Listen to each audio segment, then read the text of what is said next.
എല്ലാവർക്കും നമസ്കാരം.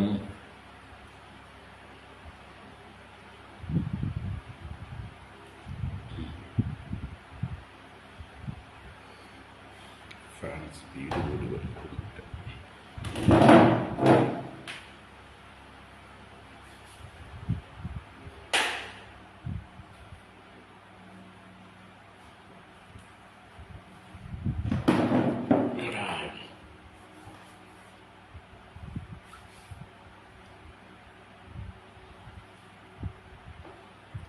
ഹരി ഓം ഹരി ഓം ഹരി ഓം ഹരി ഓം.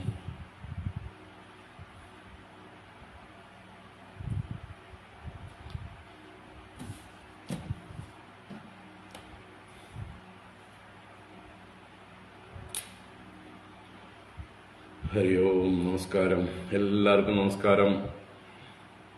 എല്ലാവർക്കും സുസ്വാഗതം.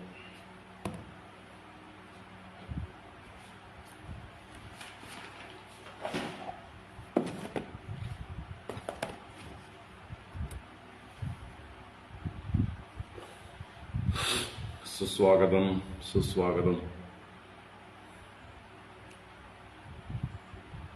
ഹരി ഓം.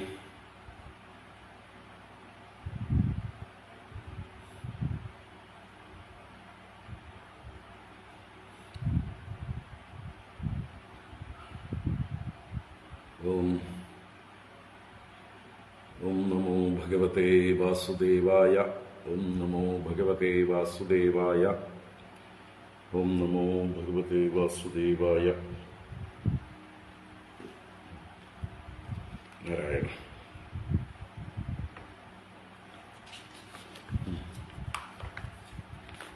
ആപദുദ്ധാരണ സ്തോത്രം ചൊല്ലിയിട്ട് തുടങ്ങാം.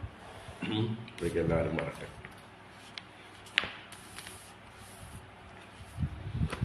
ഓം. ആപദാമപഹർത്താരം ദാതാരം സർവസമ്പദാം ലോകാഭിരാമം ശ്രീരാമം ഭൂയോ ഭൂയോ നമാമ്യഹം. ആർത്താനാമാർത്തിഹന്താരം ഭീതാനാം ഭീതിനാശനം ദ്വിഷതാം കാലദണ്ഡം തം രാമചന്ദ്രം നമാമ്യഹം. അഗ്രതഃ പൃഷ്ഠതശ്ചൈവ പാർശ്വതശ്ച മഹാബലൗ ആകർണപൂർണധന്വാനൗ രക്ഷേതാം രാമലക്ഷ്മണൗ. സന്നദ്ധകവചീ ഖഡ്ഗീ ചാപബാണധരോ യുവാ ഗച്ഛന്മമാഗ്രതോ നിത്യം രാമഃ പാതു സ ലക്ഷ്മണഃ.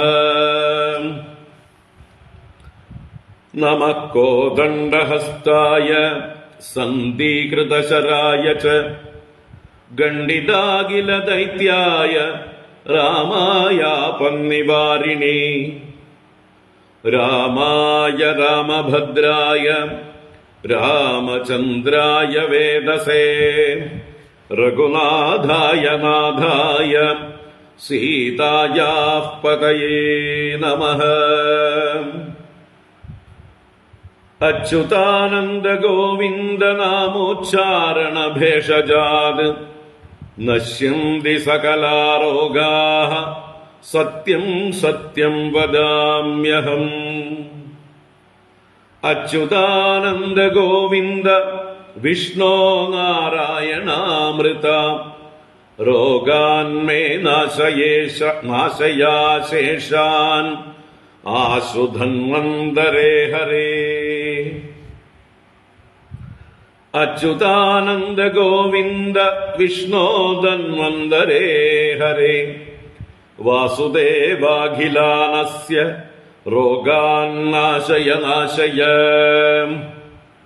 അച്യുതാനന്ദ ഗോവിന്ദ സച്ചിദാനന്ദ ശാശ്വത മച്ഛേതോ രമതാം നിത്യം त्वच्चारुचरणाम्बुजे। हरे राम राम राम हरे हरे, हरे कृष्ण कृष्ण कृष्ण हरे हरे। जले विष्णुस्थले विष्णुः विष्णुराकाशमुच्यते, स्थावरं जङ्गमं विष्णुः सर्वं विष्णुमयं जगत्। सर्वधर्मान् परित्यज्य मामेकं शरणं व्रज, अहं त्वा सर्वपापेभ्यो मोक्षयिष्यामि मा शुचः। सत्यं सत्यं पुनः सत्यम् उद्धृत्य भुजमुच्यते, वेदात् शास्त्रं परं नास्ति न दैवं केशवात् परम्। शरीरे जर्जरीभूते व्याधिग्रस्ते कळेबरे, औषधं जाह्नवीतोऽयं वैद्यो नारायणो हरिः।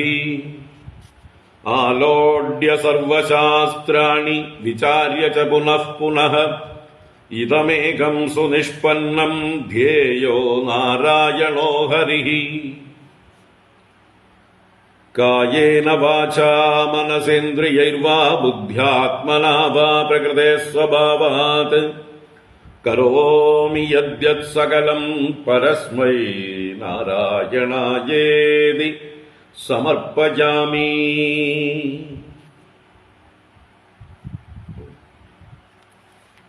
നാരായണ.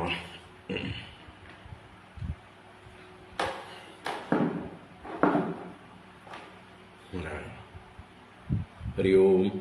എല്ലാവർക്കും നമസ്കാരം, സുപ്രഭാതം, ശുഭദിനം, സുസ്വാഗതം, നവവത്സര ആശംസകൾ. നമുക്ക്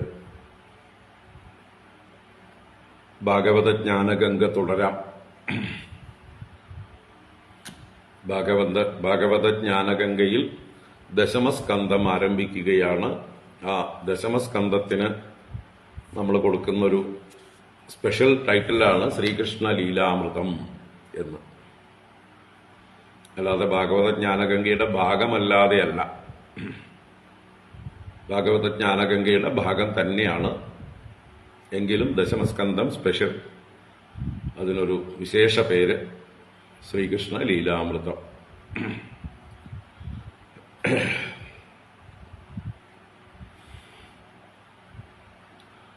അപ്പൊ എല്ലാവർക്കും അതിലേക്ക് സുസ്വാഗതം. നമുക്ക് പതിവ് പോലെ ഭാഗവത ധ്യാന ശ്ലോകങ്ങൾ ചൊല്ലിയിട്ട് ആരംഭിക്കാം. ഓം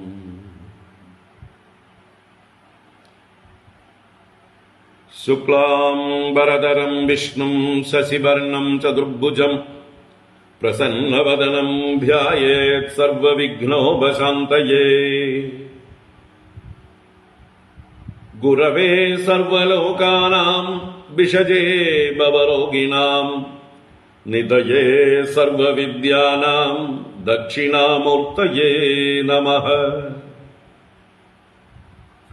ജന്മാദ്യസ്യ യതോന്മയാദിതരതശ്ചാർത്ഥേഷ്വഭിജ്ഞസ്വരാട് തേനേ ബ്രഹ്മഹൃദായ ആദികവയേ മുഹ്യന്തി യത്സൂരയഃ. തേജോ വാരിമൃതാം യദാ വിനിമയോ യത്ര ത്രിസർഗോ മൃഷാം ധാംനാ സ്വേന സദാ നിരസ്തകുഹകം സത്യം പരം ധീമഹി. ധർമ്മഃ പ്രോജ്ജിതകൈതവോത്ര പരമോ നിർമ്മത്സരാണാം സതാം വേദ്യം വാസ്തവമത്ര വസ്തു ശിവദം താപത്രയോന്മൂലനം.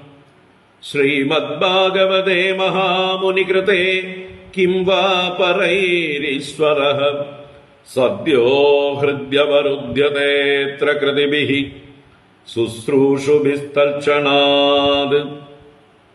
നിഗമകൽപതരോർഗളിതം ഫലം സുഖമുഖാദമൃതദ്രവസംയുതം പിബത ഭാഗവതം രസമാലയം മുഹുരഹോ രസികാഭുവി ഭാവുകാഃ. നാരായണം നമസ്കൃത്യ നരം ചൈവ നരോത്തമം ദേവീം സരസ്വതീം വ്യാസം തതോ ജയമുദീരയേത്.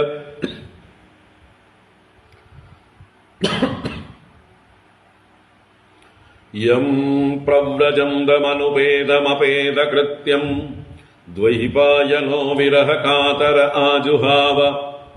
പുത്രേതി തന്മയതയാ തരവോഭിനേദുഃ തം സർവഭൂതഹൃദയം മുനിമാനതോസ്മി.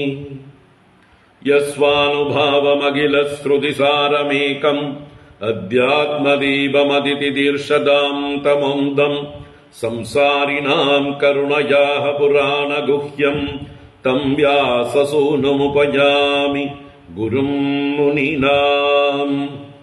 മൂകം കരോതി വാചാലം പങ്കും ലംഘയതേ ഗിരിം യത്കൃപാതമഹം വന്ദേ പരമാനന്ദമാധവം.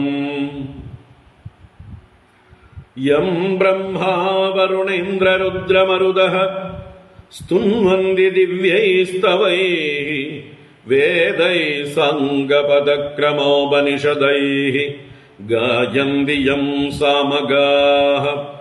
ധ്യാനാവസ്ഥിതതദ്ഗതേന മനസാ പശ്യന്തി യം യോഗിനോ യസ്യാന്തം ന വിദുഃ സുരാസുരഗണാഃ ദേവായ തസ്മൈ നമഃ. കോമളം കൂജയം വേണും ശ്യാമളോയം കുമാരകഃ വേദവേദ്യം പരം ബ്രഹ്മ ഭാസതാം പുരതോ മമ. ഭൂതൈർമഹദ്ഭിർയയിമാ പുരോ വിഭുഃ നിർമ്മായ ചേതേ യദമൂഷു പൂരുഷഃ ഭുങ്ക്തേ ഗുണാൻ ഷോഡശ ഷോഡശാത്മകഃ സോലങ്കൃഷീഷ്ട ഭഗവാൻ വജാംസി മേ. സച്ചിദാനന്ദരൂപായ വിശ്വോത്പത്യാദിഹേതവേ താപത്രയ വിനാശായ ശ്രീകൃഷ്ണായ വയം നുമഃ. കൃഷ്ണായ വാസുദേവായ ഹരയേ പരമാത്മനെ പ്രണതക്ലേശനാശായ ഗോവിന്ദായ നമോ നമഃ. കൃഷ്ണായ വാസുദേവായ ദേവകീനന്ദനായ ച നന്ദഗോപകുമാരായ ഗോവിന്ദായ നമോ നമഃ. നമഃ പങ്കജനാഭായ നമഃ പങ്കജമാലിനേ നമഃ പങ്കജനേത്രായ നമസ്തേ പങ്കജാംഗ്രയേ. പീതാംബരം കരവിരാജിതശങ്കചക്രകൗമോദഗീ സരസിജം കരുണാസമുദ്രം രാധാസഹായമതിസുന്ദരമന്ദഹാസം വാതാലയേശമനിശം ഹൃദി ഭാവയാമി. വാതാലയേശമനിശം ഹൃദി ഭാവയാമി. ഓം നമോ ഭഗവതേ വാസുദേവായ. ഓം നമോ നാരായണായ. ശ്രീ ഗുരുവായൂരപ്പ ശരണം. ഓം നമഃ പരമർഷിഭ്യോ നമഃ പരമർഷിഭ്യഃ. ശ്രീ ഗുരുഭ്യോ നമഃ. ഹരി ഓം. നാരായണ. ഹരി ഓം. ഹരി ഓം. എല്ലാവർക്കും ഒരിക്കൽ കൂടെ നമസ്കാരം. എല്ലാവർക്കും സുപ്രഭാതം, ശുഭദിനം, സുസ്വാഗതം. ചിങ്ങമാസം 1-ാം തീയതി ഇന്ന് 1200-ാം ആണ്ട്, കൊല്ലവർഷം 12-ാം നൂറ്റാണ്ടിലെ അവസാന വർഷം. 13-ാം നൂറ്റാണ്ടിലേക്ക് നമ്മൾ ഒരു വർഷം കൂടി കഴിഞ്ഞാലേ കടക്കുള്ളൂ. 1200 എന്ന് പറഞ്ഞതുകൊണ്ട് അല്ലെ പുതിയ വർഷം ആവില്ല. നൂറ്റാണ്ട് പൂർത്തിയാവുകയാണ്. 99ഓടുകൂടി 100 99 100 99ന്റെ കൂടെ ഒന്നുകൂടെ ചേർത്ത് 100 ആയാലേ 100 തികയുള്ളൂ. അപ്പം അതുപോലെ 1200 കൂടി തികഞ്ഞാലേ ഒരു നൂറ്റാണ്ട് പൂർത്തിയാവുള്ളൂ.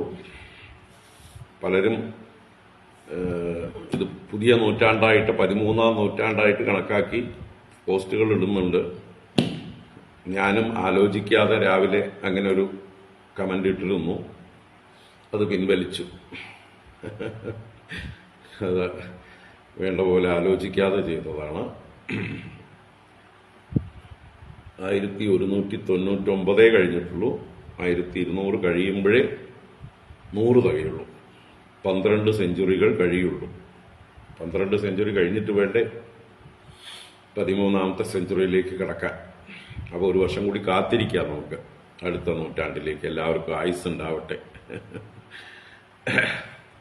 അടുത്ത പുതിയ നൂറ്റാണ്ട് കാണാൻ ഭാഗ്യമുള്ളവരാവട്ടെ നമ്മളൊക്കെ. അപ്പോൾ എല്ലാവർക്കും നവവത്സരാശംസകൾ. ഈ നൂറ്റാണ്ടിലെ അവസാന വർഷത്തിന്റെ ആദ്യ ദിവസം, ചിങ്ങമാസം 1-ാം തീയതി, മലയാള മാസം 1-ാം തീയതി.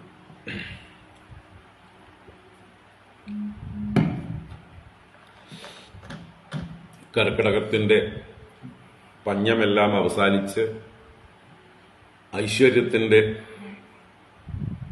നിറപുത്തരികളുടെ അല്ലേ ആരവം മുഴങ്ങുന്ന മാസമാണ് വാസ്തവത്തില് ചിങ്ങമാസം.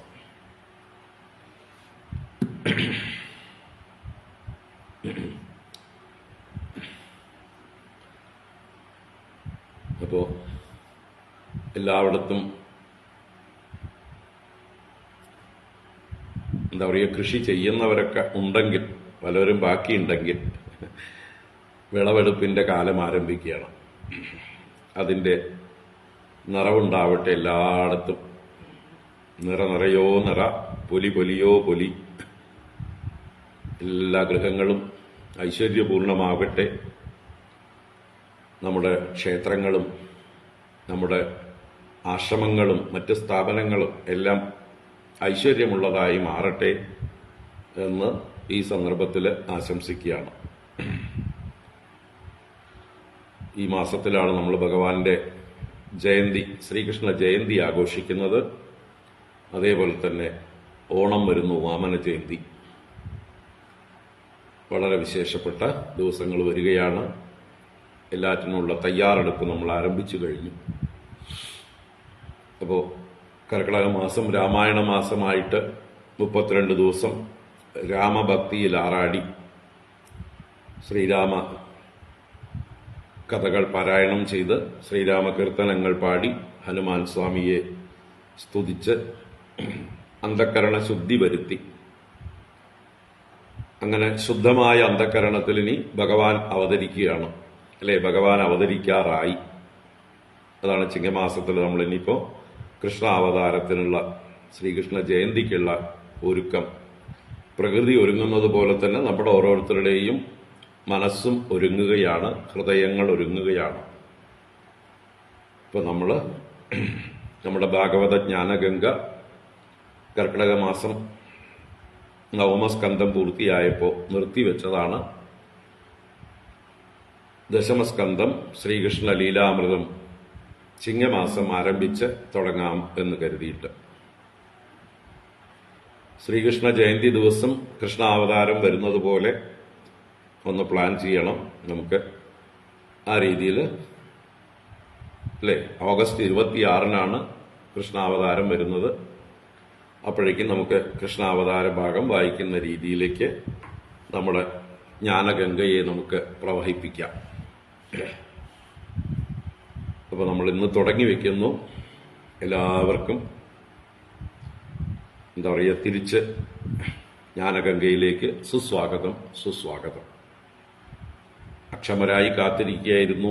ഒരുപാട് സന്ദേശങ്ങൾ എനിക്ക് വന്നുകൊണ്ടേയിരുന്നു. എപ്പോഴാണ് ജ്ഞാനഗംഗ തുടങ്ങുന്നതെന്ന്. തീർച്ചയായിട്ടും ഇപ്പോൾ നമ്മൾ തുടങ്ങുകയായി. ദശമസ്കന്ധം 1-ാം അധ്യായം നമ്മളിപ്പോൾ ആരംഭിക്കുകയാണ്. ആദ്യം പാരായണം ചെയ്യാം, എന്നിട്ട് നമുക്ക് കഥയിലേക്ക് വരാം. അപ്പോൾ ദശമസ്കന്ധം 1-ാം അധ്യായം പാരായണം ചെയ്യാം. എല്ലാവർക്കും ഒരിക്കൽ കൂടെ നമസ്കാരം. ഓം നമോ ഭഗവതേ വാസുദേവായ. അഥ ശ്രീമദ്ഭാഗവതേ ദശമസ്കന്ധേ പൂർവാർദ്ധേ പ്രഥമോऽധ്യായഃ. രാജോവാച കഥിതോ വംശവിസ്താരോ ഭവതാ സോമസൂര്യയോഃ രാജ്ഞാം ചോഭയവംശ്യാനാം ചരിതം പരമാദ്ഭുതം. യതോശ്ച ധർമ്മശീലസ്യ നിതരാം മുനിസത്തമ തത്രാംശേനാവതീർണസ്യ വിഷ്ണോർവീര്യാണി ശംസനഃ. അവതീര്യ യതോർവംശേ ഭഗവാൻ ഭൂതഭാവനഃ കൃതവാൻ യാനി വിശ്വാത്മാ താനി നോ വദ വിസ്തരാത്. നിവൃത്തദർശൈരുപഗീയമാനാത് ഭവൗഷധാത് ശ്രോത്രമനോഭിരാമാത് കൗത്തമശ്ലോകഗുണാനുവാദാത് പുമാൻ വിരജ്യേത വിനാപശുഗ്നാത്. പിതാമഹാമേ സമരേ അമരഞ്ജയൈഃ ദേവവ്രതാദ്യാദിരഥൈസ്തിമിംഗിലൈഃ ദുരത്യയം കൗരവസൈന്യസാഗരം കൃത്വാ തരൻ വത്സപദം സ്മയത്പ്ലവാഃ. ദ്രൗണ്യസ്ത്രവിപ്ലുഷ്ടമിദം മദംഗം സന്താനബീജം കുരു പാണ്ഡവാനാം ജുഗോപകുക്ഷിംഗത ആത്മചക്രോ മാതുശ്ച മേ യഃ ശരണം ഗദായാഃ. വീര്യാണി തസ്യാഖില ദേഹഭാജാം അന്തർബഹിഃ പൂരുഷകാലരൂപൈഃ പ്രയച്ഛതോ മൃത്യുമുധാമൃതം ച മായാ മനുഷ്യസ്യ വദസ്വ വിദ്വൻ. രോഹിണ്യാസ്തനയഃ പ്രോക്തോ രാമഃ സംഘർഷണസ്ത്വയാ ദേവക്യാ ഗർഭസംബന്ധഃ കുതോ ദേഹാന്തരം വിനാ. കസ്മാൻ മുകുന്ദോ ഭഗവാൻ പിതൃഗേഹാത് വ്രജം ഗതഃ ക്വ വാ സംജ്ഞാതിഭിഃ സാർദ്ധം കൃതവാൻ സത്വതാം പതിഃ. വ്രജേ വസൻ കിമകരോത് മധുപുര്യാം ച കേശവഃ ഭ്രാതരം ചാവതീത് കംസം മാതുരദ്ധാദർഹണം. ദേഹം മാനുഷമാശ്രിത്യ കതിവർഷാണി വൃഷ്ണിഭിഃ യദുപുര്യാം സഹാവാൽസീത് പത്ന്യഃ കത്യഭവൻ പ്രഭോഃ. ഏതദന്യच्च സർവം മേ മുനേ കൃഷ്ണവിജേഷ്ഠിതം വക്തുമർഹസി സർവജ്ഞ ശ്രദ്ധദാനായ വിസ്തൃതം. നൈഷാദിദുസ്സഹാക്ഷുന്മാം ത്യക്തോദമഭിബാധതേ പിബന്ധം ത്വന്മുഖാംബോജച്യുതം ഹരികഥാമൃതം. സൂത ഉവാച ഏവം നിശമ്യ ഭൃഗുനന്ദന സാധുവാദം വൈയാസകിഃ സ ഭഗവാനദ വിഷ്ണുരാദം പ്രത്യർച്ച്യ കൃഷ്ണചരിതം കലികൽമഷഘ്നം വ്യാഹർത്തുമാരഭത ഭാഗവത പ്രധാനഃ. ശ്രീശുക ഉവാച സമ്യക് വ്യവസിതാ ബുദ്ധിഃ തവ രാജർഷി സത്തമ വാസുദേവ കഥായാം തേ യജ്ജാദാനൈഷ്ഠികീരതിഃ. വാസുദേവ കഥാ പ്രശ്നഃ പുരുഷാൻ ത്രീൻ പുനാദിഃ വക്താരം പൃച്ഛകം ശ്രോതॄൻ തൽപാദസലിലം യഥാ.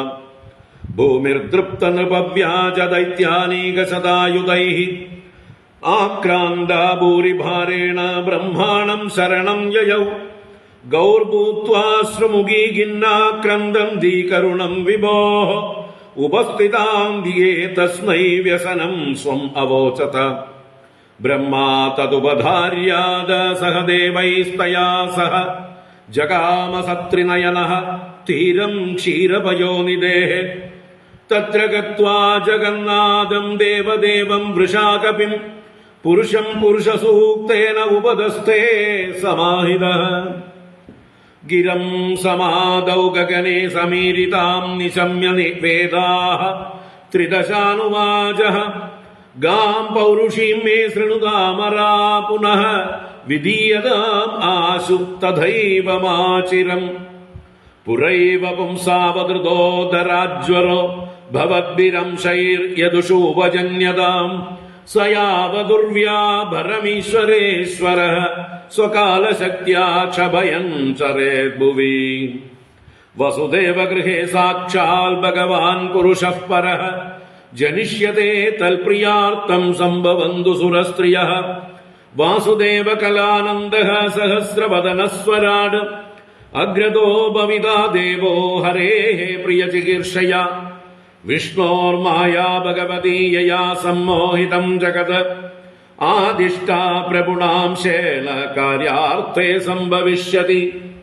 ശ്രീശുക ഉവാച ഇത്യാദിശ്യാമരഗണാൻ പ്രജാപതിപതിർവിഭുഃ ആശ്വാസ്യ ച മഹീം ഗീർഭിഃ സ്വധാമ പരമം യയൗ ശൂരസേനോ യദുപതിഃ മധുരാമാവസൻ പുരീം മാധുരാൻ ശൂരസേനാംശ്ച വിഷയാൻ ബുഭുജേ പുരാ രാജധാനി തതഃ സാഭൂത് സർവയാദവ ഭൂഭുജാം മധുരാ ഭഗവാൻ യത്ര നിത്യം സന്നിഹിതോ ഹരിഃ തസ്യാം തു കർഹിദിത് സൗരിഃ വസുദേവഃ കൃതോദ്വഹഃ ദേവക്യാ സൂര്യയാ സാർദ്ധം പ്രയാണേ രഥമാരുഹത് ഉഗ്രസേന സുതഃ കംസഃ സ്വസുഃ പ്രിയചികീർഷയാ രശ്മീൻ ഹയാനാം ജഗ്രാഹ രൗക്മൈ രഥശതൈർവൃതഃ ചതുഃശതം പാരിബർഹം ഗജാനാം ഹേമമാലിനാം അശ്വാനാം അയുതം സാർദ്ധം രഥാനാം ച ത്രിഷത്ശതം ദാസീനാം സുകുമാരീണാം ദ്വേഷതേ സമലംകൃതേ ദുഹിത്രേ ദേവഗഃ പ്രാദാത് യാനേ ദുഹിതൃവത്സലഃ ശംഖതൂര്യമൃദംഗാശ്ച നേതുർദുന്ദുഭയഃ സമം പ്രയാണപ്രക്രമേ താവത് വരവധ്വോഃ സുമംഗളം പതി പ്രഗ്രഹിണം കംസമാഭാഷ്യാഹ ശരീരവാക് അസ്യാസ്ത്വാമഷ്ടമോ ഗർഭോ ഹന്തായാം വഹസേ അബുദ ഇത്യുക്തഃ സകല പാപോ ഭോജാനാം കുലപാംസനഃ ഭഗിനീം ഹന്തുമാരബ്ധഃ ഗഡ്ഗപാണിക്കചേദ്ഗ്രഹീത തം ജുഗുപ്സിതകർമാണം നൃശംസം നിരപത്രപം വസുദേവോ മഹാഭാഗഃ ഉവാച പരിസാന്ദ്വയൻ.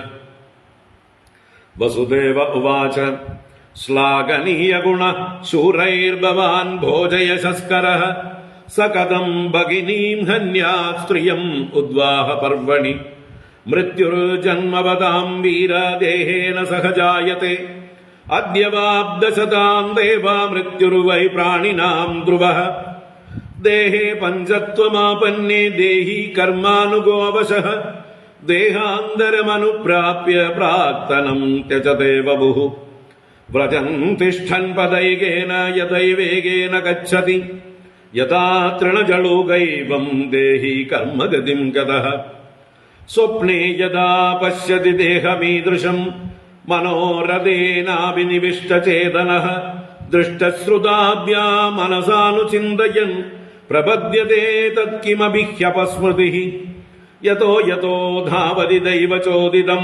മനോവികാരാത്മകമാപ പഞ്ചസു ഗുണേഷു മായാരചിതേഷു ദേഹ്യസൗ പ്രപദ്യമാനഃ സഹതേന ജായത്തെ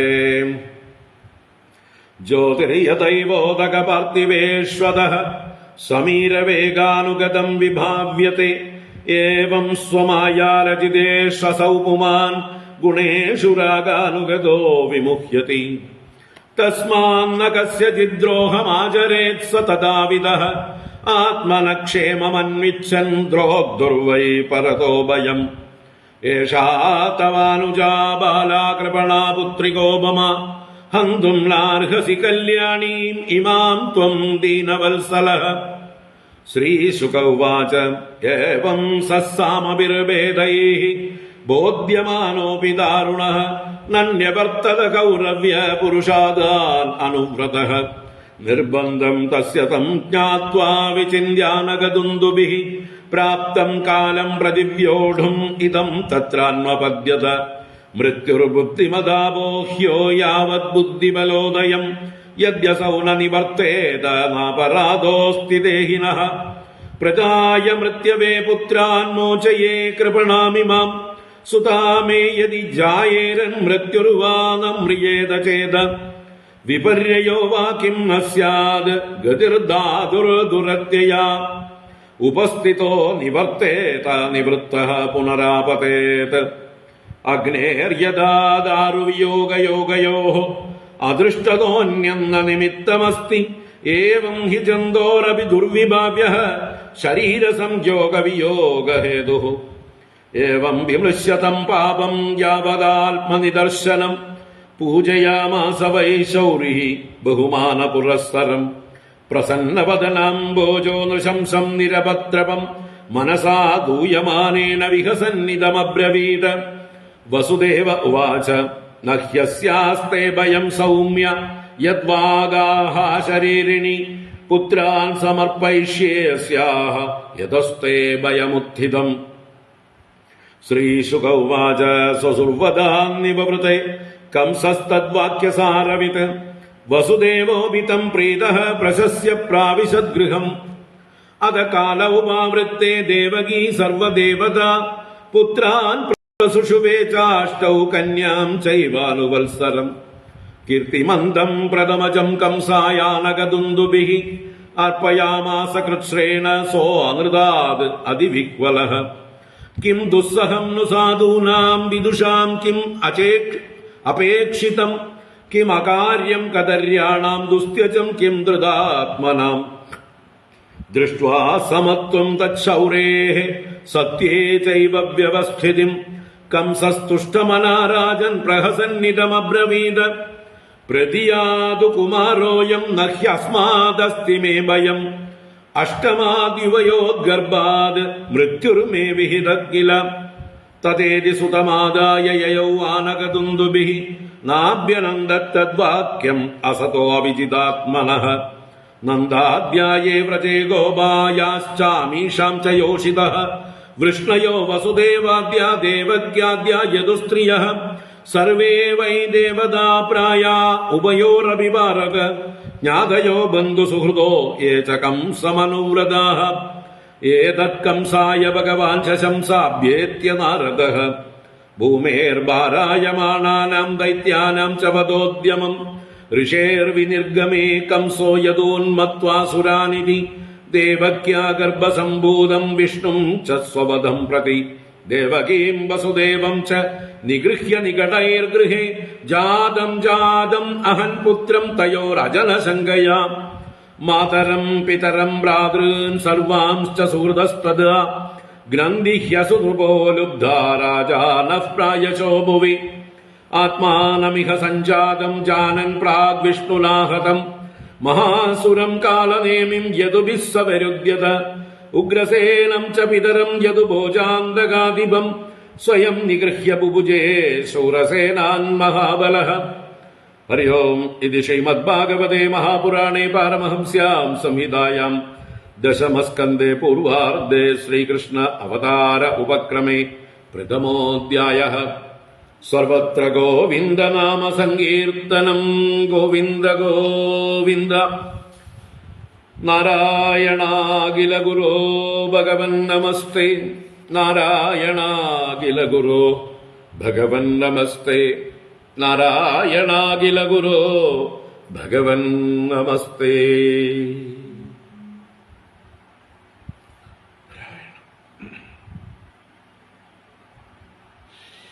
നാരായണ. ഹരി ഓം. ഹരി ഓം. എല്ലാവർക്കും ഒരിക്കൽ കൂടെ നമസ്കാരം. വൈകി വന്നവർക്കും എല്ലാവർക്കും ശുഭദിനം, സുസ്വാഗതം. നാരായണ.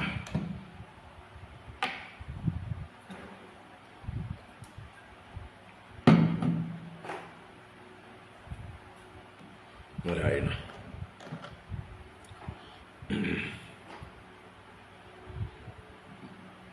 നവവത്സര ആശംസകൾ. ഈ നൂറ്റാണ്ടിലെ അവസാന വർഷത്തെ ആദ്യ ദിനം എല്ലാവർക്കും മംഗളകരമായിരിക്കട്ടെ. എല്ലാ നന്മകളും ഐശ്വര്യവും ആശംസിക്കുന്നു. ഇനി ചിങ്ങമാസം ഭാഗവത മാസമായി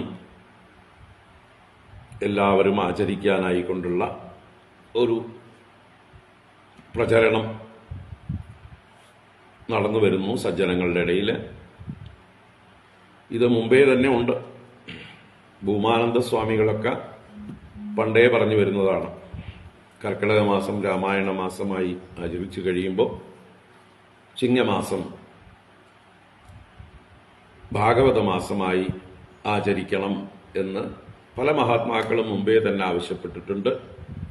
അതിനിപ്പോൾ തീവ്രത കൂടിക്കൂടി വരുന്നു. കൂടുതൽ ആളുകൾ അതിലേക്ക് താല്പര്യപ്പെട്ടു വരുന്നു. അനേക ആചാര്യന്മാർ ഒത്തുകൂടി അതിനെ ഒരു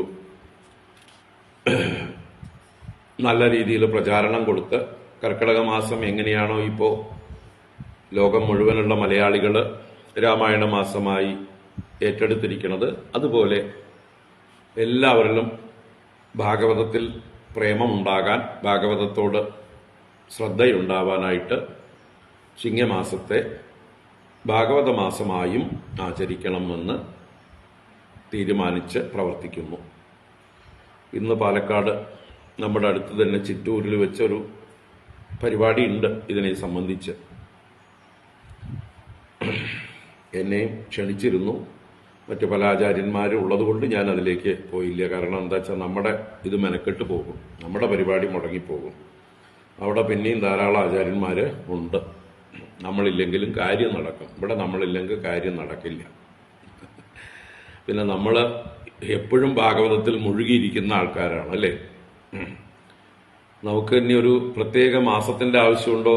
ചിങ്ങമാസം മാത്രം ഭാഗവതം മാസം എന്ന് നമുക്ക് ആവശ്യമില്ല. അതൊക്കെ ബാലന്മാർക്കുള്ളതാണ്. എന്നുവെച്ചാൽ തുടക്കക്കാർക്ക് വേണ്ടി അവരെ പ്രചോദിപ്പിക്കാൻ വേണ്ടിയിട്ടാണ് ഇങ്ങനെയുള്ളതെല്ലാം ആചരിക്കുന്നത്. എല്ലാ വിശേഷങ്ങളും കുട്ടികൾക്ക് വേണ്ടിയിട്ടാണ്. നമ്മൾ സാമാന്യം നമ്മുടെ ധർമ്മം അനുഷ്ഠിച്ചിരിക്കണം. അപ്പൊ സദാസേവ്യ ശ്രീമദ് ഭാഗവതീ കഥ, നമ്മൾ ആ വ്രതത്തോടു കൂടിയവരാണ്, അല്ലേ? പിബത ഭാഗവതം രസമാലയം മുഹുരഹോ രസികാ ഭുവി ഭാവുക എന്നാണ് ഭാഗവതം തന്നെ പറഞ്ഞത്. അപ്പൊ നമ്മള് എല്ലാം സ്പെഷ്യലൈസ് ചെയ്ത് ചുരുക്കാൻ പാടില്ല. സ്പെഷ്യലൈസ് ചെയ്യുന്തോറും ചുരുങ്ങുകയാണ് ചെയ്യുക ഓരോ കാര്യങ്ങളും.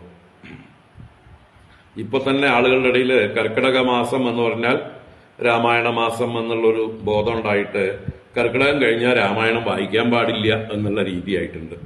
പലരും നമ്മളോട് സംശയം ചോദിക്കണം, കർക്കിടകം കഴിഞ്ഞാലും രാമായണം വായിക്കാൻ പാടുമോ?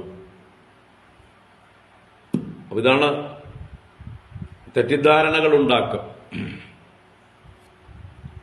നമ്മൾ സ്പെഷ്യലൈസ് ചെയ്യുന്തോറും തെറ്റിദ്ധാരണകൾ ഉണ്ടാക്കും. അപ്പോ സ്പെഷ്യലൈസ് ചെയ്യുന്ന ആൾക്കാരുണ്ടാവട്ടെ, അവര് സ്പെഷ്യലായിട്ട് ആചരിക്കട്ടെ. നമുക്ക് എന്നും ഭാഗവതം, നിത്യവും ഭാഗവതം.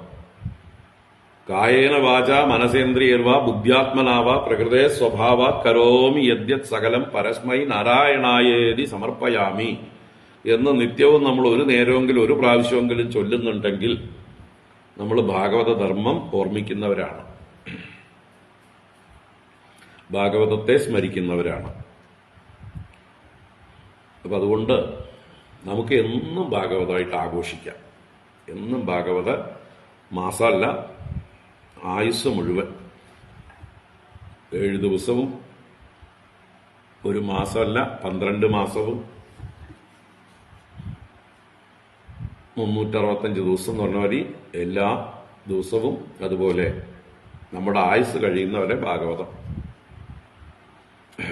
കാരണം അന്തേ നാരായണ സ്മൃതിയാണ് വേണ്ടത്, അല്ലേ? ജന്മലാഭ പരപുംസാം അന്തേ നാരായണ സ്മൃതി. അപ്പൊ അതുകൊണ്ട് നമുക്ക് എന്നും ഭാഗവതം ആഘോഷിക്കാം. മറ്റുള്ളവര് ചിങ്ങമാസത്തിലേക്ക് ഒതുങ്ങുകയാണെങ്കിൽ ഒതുങ്ങിക്കോട്ടെ, ഒതുങ്ങാതിരിക്കട്ടെ എന്നാണ് നമുക്ക് ആശംസിക്കാനുള്ളത്. ഒതുങ്ങാതിരിക്കട്ടെ. വൈശാഖ മാസം അല്ലെങ്കിൽ തന്നെ ഭാഗവത മാസമാണ്. ഗുരുവായൂരിൽ 4 സപ്താഹമാണ് വൈശാഖ മാസത്തിൽ നടക്കുന്നത്. അതേപോലെ പല ഭാഗത്തും നടക്കുന്നുണ്ട്. വൈശാഖ മാസത്തെ ഭാഗവത മാസമായി ആചരിക്കുന്ന ഒരുപാട് ക്ഷേത്രങ്ങളുണ്ട്, ഒരുപാട് വ്യക്തികളുണ്ട്. അപ്പം അത് പുതിയൊരു ആശയമല്ല.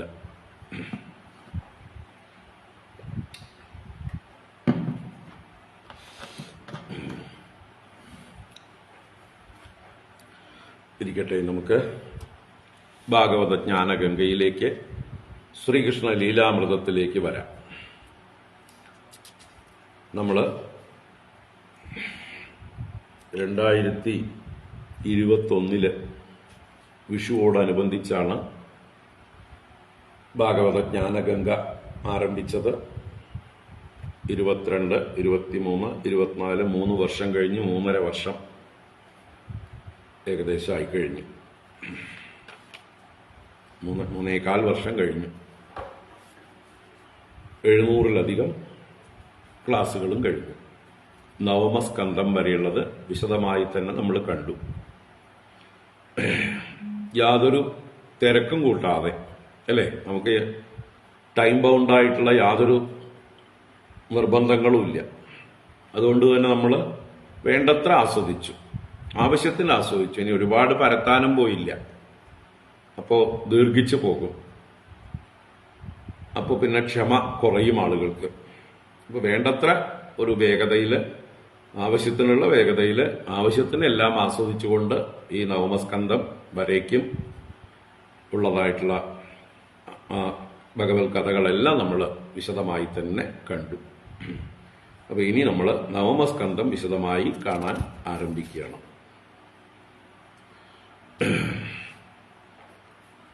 നവമസ്കന്ധം ആരംഭിക്കുന്നത് പരീക്ഷത്തിന്റെ ചോദ്യത്തോടു കൂടിയിട്ടാണ്.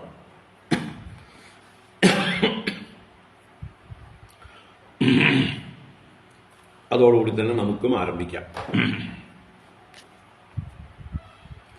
ഓം നമോ ഭഗവതേ വാസുദേവായ. അത ശ്രീമദ്ഭാഗവതേ ദശമസ്കന്ധേ പ്രഥമോऽധ്യായഃ. രാജോവാച കഥിതോ വംശവിസ്താരോ ഭവതാ സോമസൂര്യയോഃ രാജ്ഞാം ചോഭയവംശ്യാനാം ചരിതം പരമാദ്ഭുതം യതോശ്ച ധർമ്മശീലസ്യ നിതരാം മുനിസത്തമാ തത്രാംശേനാവതീർണസ്യ വിഷ്ണോർവീര്യാണി ശംസനഃ അവതീര്യ യതോർവംശേ ഭഗവാൻ ഭൂതഭാവനഃ കൃതവാൻ യാനി വിശ്വാത്മാ താനി നോ വദ വിസ്തരാത്. രാജോവാച കഥിതോ വംശവിസ്താരോ ഭവതാ സോമസൂര്യയോ രാജ്ഞാം ചോഭയ വംശ്യാനാം ചരിതം പരമാദ്ഭുതം.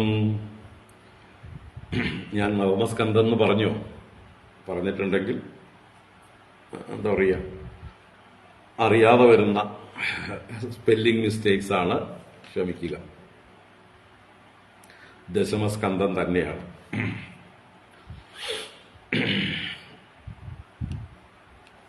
അപ്പോ പരീക്ഷിത്ത് രാജാവ് ശ്രീശുക ബ്രഹ്മർഷിയോട് ചോദിക്കുന്ന ചോദ്യത്തോടു കൂടിയിട്ടാണ് തുടങ്ങുന്നത്. രാജാ ഉവാച, പരീക്ഷിത്ത് രാജ ഉവാച കഥിതഃ വംശവിസ്താരഃ ഭവതാ സോമസൂര്യയോഃ. സുഖബ്രഹ്മർഷിയോട് പറയണ, ഭവതാ സൂര്യസോമയോഃ വംശവിസ്താരഃ കഥിതഃ.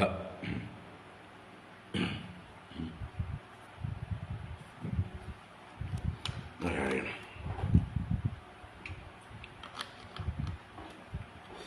ഭവതാ എന്നാൽ ശ്രീശുക ബ്രഹ്മർഷിയാൽ എന്നർത്ഥം. അങ്ങയാൽ, ഭവാനാൽ സോമസൂര്യയോഃ വംശവിസ്താരഃ കഥിതഃ.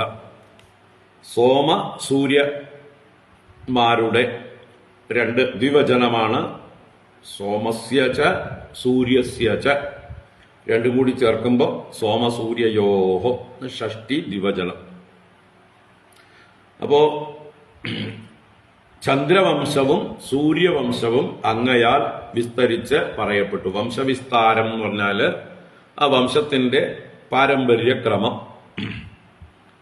ആരിൽ നിന്ന് ആരുണ്ടായി, അവരിൽ നിന്ന് ആരൊക്കെ ഉണ്ടായി, അവരിൽ നിന്ന് ആരൊക്കെ ഉണ്ടായി, അവരിൽ നിന്ന് ആരൊക്കെ ഉണ്ടായി എന്നിങ്ങനെ ക്രമത്തിൽ സന്തതി പരമ്പരകളെ കുറിച്ച് പറഞ്ഞ് അതിൽ ആരൊക്കെയാണ് രാജാക്കന്മാരായി പ്രശസ്തരായി തീർന്നത്, മറ്റുള്ളവർ എന്തൊക്കെ ചെയ്തു എന്നിങ്ങനെ ചെറുതും വലുതുമായിട്ടുള്ള കഥകളിലൂടെ ചിലപ്പോൾ ഒരു ശ്ലോകം കൊണ്ട്, ചിലപ്പോൾ 2 വാചകം കൊണ്ട്, ചിലപ്പോൾ ഒരു 10 ശ്ലോകം കൊണ്ട്, അല്ലെങ്കിൽ ഒരു അധ്യായം കൊണ്ട്, ഇങ്ങനെ പല രീതിയിൽ ഈ വംശങ്ങളുടെ വിസ്താരം പറഞ്ഞു. ഇതാണ് സോമസൂര്യയോഹോ വംശവിസ്താര ഭവതാ കഥിത, അങ്ങയാൽ കഥനം ചെയ്യപ്പെട്ടു, അങ്ങയാൽ പറയപ്പെട്ടു. അപ്പൊ ഇവിടെ പരീക്ഷിത്ത് രാജാവ് സൂര്യസോമയോഹോ എന്ന് പറയുന്നതിന് പകരം സോമസൂര്യയോഹോ എന്നാ പറഞ്ഞിരിക്കുന്നത്. സൂര്യസോമയോഹോ എന്നാണ് ക്രമം, അല്ലെ? ആദ്യം പറഞ്ഞത് സൂര്യവംശമാണ്, പിന്നീടാണ് സോമവംശം പറഞ്ഞത്. സോമവംശം ചന്ദ്രന്റെ വംശം.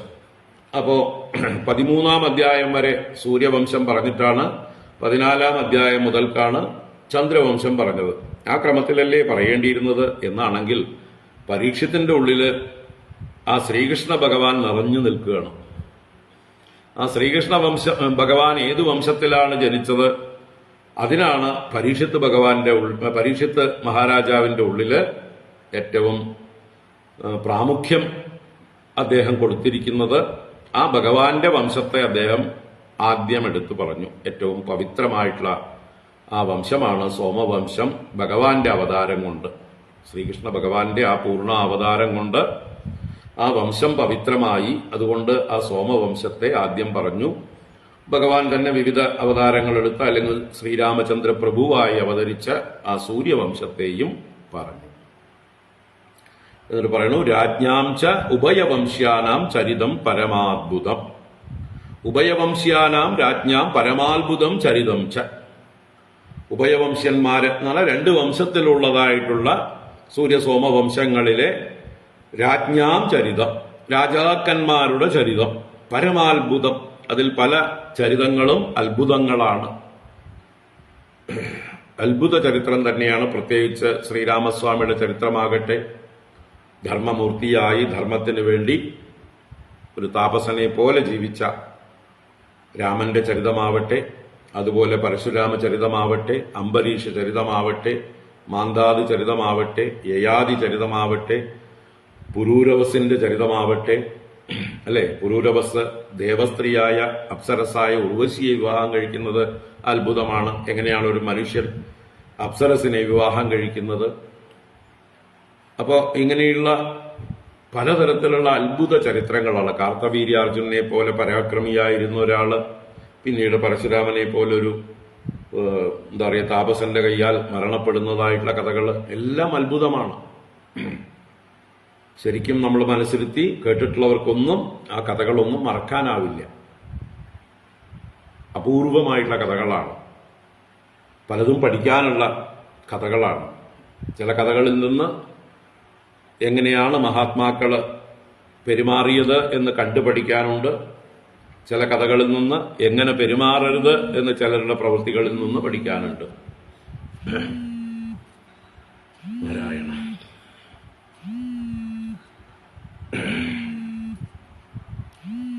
ആരാണോ വിളിക്കുന്നത്? ഒരു മിനിറ്റ്.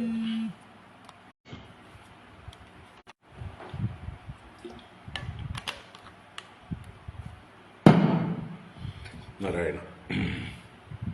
നമുക്കൊരു അതിഥി വരുന്നുണ്ടെന്ന്. കാലടി ശങ്കരാചാര്യരുടെ ജന്മസ്ഥാനം ശൃംഗേരി മഠത്തിന്റെ അവിടുത്തെ അഡ്മിനിസ്ട്രേറ്റർ ഡോക്ടർ എ സുബ്രഹ്മണ്യയ്യർ എന്ന് പറയും. വളരെ പ്രായമുള്ള ആളാണ്. അവിടുത്തെ കാലടി യൂണിവേഴ്സിറ്റിയിലെ പ്രൊഫസറോ പ്രിൻസിപ്പലോ ഒക്കെ ആയിട്ട് റിട്ടയർ ചെയ്ത സംസ്കൃത പണ്ഡിതനാണ്. കാലടിയിൽ ഞങ്ങളൊക്കെ പോകുമ്പോൾ എപ്പോഴും ഞങ്ങൾക്ക് വേണ്ട എല്ലാ സൗകര്യങ്ങളും ചെയ്തു തരുന്ന ഒരു നല്ല ആതിഥേയൻ കൂടിയാണ് അദ്ദേഹം. അപ്പോൾ അദ്ദേഹം ഇവിടെ നമ്മുടെ ആശ്രമത്തിലേക്ക് വരികയാണ്. നമ്മൾ 12:30 ആകുമ്പോഴേക്കും എത്തും. അപ്പോൾ ആ സമയത്ത് ഞാൻ നിർത്തും. അതിപ്പോൾ അഡ്വാൻസ് ആയിട്ട് പറയുകയാണ്. അതിനു വേണ്ടിയിട്ടാണ് ഇത്തിരി നേരത്തെ തുടങ്ങിയതും.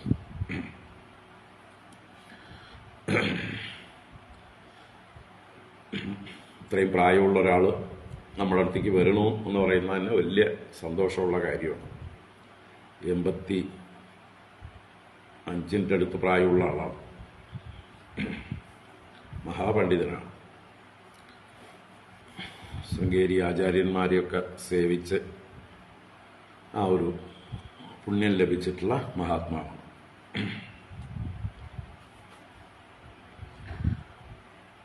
നമുക്ക് വരാം.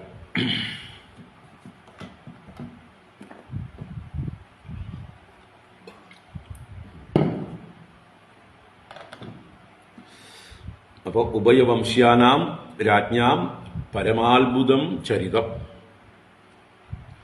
2 വംശങ്ങളിലെയും രാജാക്കന്മാരുടെ അത്ഭുതകരങ്ങളായ ചരിത്രങ്ങളും അങ്ങയാൽ വിസ്തരിച്ച് പറയപ്പെട്ടു. അതെ, അവരുടെ ചരിത്രങ്ങളൊക്കെ അങ്ങ് വിസ്തരിച്ചു പറഞ്ഞു. യഥോശ്ച ധർമ്മശീലസ്യ നിതരാം മുനിസത്തമ തത്ര അംശേനാവതീർണസ്യ വിഷ്ണോർ വീര്യാണി ശംസനഃ. ധർമ്മശീലസ്യ യഥോഹോ, ആ ധർമ്മശീലനായിട്ടുള്ള യദുവിന്റെ വംശത്തിൽ അവതരിച്ചതായിട്ടുള്ള ഭഗവാന്റെ വിഷ്ണോഹോ വീര്യാണി നഹ ശംസ, ഞങ്ങൾക്ക് പറഞ്ഞു തരൂ. അപ്പൊ നിതരാം ധർമ്മശീലസ്യ യഥോഹോ, നല്ലതുപോലെ ധർമ്മത്തിൽ ഉറച്ചിരിക്കുന്നവനായ യദുവിന്റെ വംശത്തിൽ തത്ര അംശേന അവതീർണസ്യ എന്ന് പറയുന്നുണ്ട്. തത്ര, അവിടെ അംശേന അവതീർണസ്യ എന്നുള്ളതിന് ഭഗവാൻ അംശമായി അവതരിച്ചു എന്നെടുക്കുന്നതിനേക്കാൾ അംശേന സഹ അവതീർണ, അംശേന സഹ എന്ന് പറയുമ്പോൾ ഭഗവാൻ തന്റെ അംശമായ ആദിശേഷനോടുകൂടെ, ഭഗവാന്റെ അവതാരം കൃഷ്ണസ്തു ഭഗവാൻ സ്വയം എന്ന് പൂർണ്ണാവതാരമായിട്ട് നമ്മൾ എടുക്കുമ്പോൾ അവിടെ അംശേനാവതീർണസ്യ എന്നുള്ളതിനെ, അംശം എന്നുള്ളതിനെ അംശമായിട്ടുള്ള ആദിശേഷനെ സൂചിപ്പിക്കാനായിട്ട് എടുത്താൽ മതി. അപ്പോ ആദിശേഷേന അംശേന സംഘർഷണേന അംശേന അവതീർണസ്യ, അപ്പൊ വിഷ്ണുവിന്റെ വീര്യാണി നഹ ശംസ, ഞങ്ങൾക്ക് പറഞ്ഞു തരൂ. അപ്പൊ അവിടെ യദുവിനെ ധർമ്മശീലനായിട്ട് പറഞ്ഞു. പലർക്കും സംശയം ഉണ്ടാവാം, അച്ഛന് യൗവനം കൊടുക്കാത്ത യദു എങ്ങനെ ധർമ്മശീലനാവും, അച്ഛനാൽ ശപിക്കപ്പെട്ടവനല്ലേ എന്നൊക്കെ ചിന്തിക്കാം. എന്നാൽ യദുവിന് അച്ഛന്റെ രാജ്യം ആവശ്യമില്ലായിരുന്നു, ഭഗവാനെ മതിയായിരുന്നു. അതാണ് അദ്ദേഹത്തിന്റെ ധർമ്മം. ഏറ്റവും വലിയ ധർമ്മം ഈശ്വരനെ ശരണം പ്രാപിക്കലാണ്. യയാതി മഹാരാജാവ് ആരാണോ തനിക്ക് യൗവനം തരുന്നത് അവർക്ക് താൻ രാജ്യം കൊടുക്കും എന്നുള്ളൊരു പ്രലോഭനം, വാഗ്ദാനം കൊടുത്തിട്ടുണ്ട്. സൂക്ഷ്മമായിട്ടാണത്. അത് അവർ തമ്മിലുള്ള അണ്ടർസ്റ്റാൻഡിംഗ് ആണ്. അപ്പൊ ആരെനിക്ക് യൗവനം തരുന്നോ, ഏത് മകനാണോ യൗവനം തരുന്നത് അവർക്ക് ഞാൻ എന്റെ രാജ്യം പിന്നീട് കൊടുക്കും എന്നുള്ള ഒരു ചിന്ത അവിടെയുണ്ട്. അപ്പൊ തനിക്ക് രാജ്യം ആവശ്യമില്ല, തനിക്ക് അതിലൊന്നും ഭ്രമമില്ല, ഭഗവാനെ മതി എന്ന് പറഞ്ഞ് ഭഗവാനെ തന്നെ ശരണം പ്രാപിച്ചിട്ടുള്ള ഒരു മഹാത്മാവാണ് യദു മഹാരാജാവ്. അതുകൊണ്ട് തന്നെയാണ് അദ്ദേഹത്തെ ധർമ്മശീലൻ എന്നിവിടെ പറയുന്നത്. പൂരുവും ധർമ്മശീലൻ തന്നെയാണ്, എങ്കിലും അദ്ദേഹത്തിന്റെ ഉള്ളിൽ ആ ഒരു രാജ്യകാമം ഉണ്ടെന്ന് വേണമെങ്കിൽ പറയാം. അതുകൊണ്ടാണ് അച്ഛന് യൗവനം കൊടുത്ത് അദ്ദേഹം രാജ്യം സ്വീകരിച്ചു. ഇവിടെ യദുവിന്റെ ശാപം എന്നൊക്കെ പറയുന്നത് സാങ്കേതികം മാത്രമാണ്. ഇവിടെ ഇങ്ങനെയുള്ള വരങ്ങൾ കൊടുക്കുന്നതിനെ തന്നെയാണ് ശാപമെന്നും ഒക്കെ പറയുന്നത്. ഇപ്പൊ പൂരുവിന് രാജ്യം കൊടുക്കുമ്പോൾ മറ്റേ ആൾക്ക് ഓട്ടോമാറ്റിക്കലായിട്ട് കിട്ടില്ല, നിങ്ങൾക്ക് രാജ്യമില്ല എന്ന് പറയുന്നതിന്റെ അർത്ഥമേ ഉള്ളൂ. അപ്പോ അങ്ങനെ നിതരാം ധർമ്മശീലസ്യ യദോഹോ വംശേ അംശേന സഹ അവതീർണസ്യ വിഷ്ണോഹോ വീര്യാണി നഹ ശംസ. ആ വിഷ്ണുവിന്റെ, ഭഗവാന്റെ വീര്യാണി, വീര്യാണി എന്ന് പറഞ്ഞാൽ പരാക്രമങ്ങൾ, കർമ്മങ്ങൾ, ലീലകൾ എന്നൊക്കെ അർത്ഥമാണ്. ആ ഭഗവാന്റെ ലീലകൾ ഞങ്ങൾക്ക് പറഞ്ഞു തരൂ. അവതീര്യ യഥോർ വംശേ ഭഗവാൻ ഭൂതഭാവന കൃതവാൻ യാനി വിശ്വാത്മാ താനിനോ വധ വിസ്തരാത്. ആ ഭഗവാൻ ഭൂതഭാവന, ഭഗവാൻ ഭൂതങ്ങളെ മുഴുവൻ ഭവിപ്പിക്കുന്നവനാണ്, ഭൂതങ്ങളെ മുഴുവൻ പോഷിപ്പിക്കുന്നവനാണ്. ഭൂതഭാവനൻ എന്ന് പറഞ്ഞാൽ ഭവിപ്പിക്കുന്നവനും അഭിവൃദ്ധി പ്രാപിപ്പിക്കുന്നവനും പരിപാലിക്കുന്നവൻ എന്നർത്ഥം. അപ്പൊ പ്രപഞ്ചത്തെ മുഴുവൻ പരിപാലിക്കുന്നവനായ ഭഗവാൻ, ഐശ്വര്യ പരിപൂർണൻ. ഭഗവാൻ എന്നാൽ സർവ്വ ഐശ്വര്യ പരിപൂർണൻ. അങ്ങനെയുള്ള ഭഗവാൻ യദോഹോ വംശേ അവതീര്യ, ആ യദുവിന്റെ വംശത്തിൽ അവതരിച്ചിട്ട് യാനി കൃതവാൻ വിശ്വാത്മാവായിട്ടുള്ള ഭഗവാൻ. വിശ്വം തന്നെ ഭഗവാന്റെ ശരീരമാണ്. ആ വിശ്വമാകുന്ന ശരീരത്തെ രക്ഷിക്കാൻ വേണ്ടിയിട്ടാണ് ഭഗവാന്റെ അവതാരം, അല്ലെ?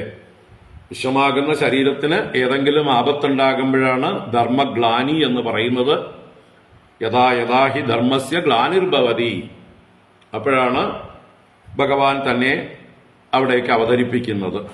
അപ്പൊ അങ്ങനെ വിശ്വാത്മാവായ വിശ്വമൂർത്തിയായ ഭഗവാൻ യാനി കൃതവാൻ, യാനി കർമാണി കൃതവാൻ, ഏതേത് കർമ്മങ്ങളെയെല്ലാം ചെയ്തുവോ താനി താനി നഹ വിസ്തരാത് വധ, അവയെല്ലാം തന്നെ, യാനി എന്ന് പറഞ്ഞാൽ യാവയെല്ലാം, താനി അവയെല്ലാം, ഏതെല്ലാം ചെയ്തുവോ അതെല്ലാം ഞങ്ങൾക്ക് വിസ്തരിച്ച് പറഞ്ഞു തരൂ എന്നാ പറയണത്.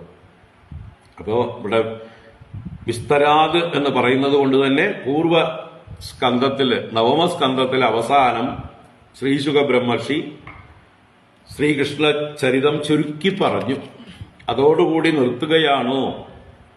നവമസ്കന്ധം പറഞ്ഞ്, അല്ലെ, നവമസ്കന്ധത്തിലെ എല്ലാ അവതാരങ്ങളെ കുറിച്ചും പറഞ്ഞതിന് ശേഷം അവസാനം 24-ാം അധ്യായത്തില് ഭഗവാൻ വസുദേവരുടെ പുത്രനായി അവതരിച്ചു എന്നുള്ള ഭഗവാന്റെ ആ ലീലയെ ചുരുക്കി പറഞ്ഞു.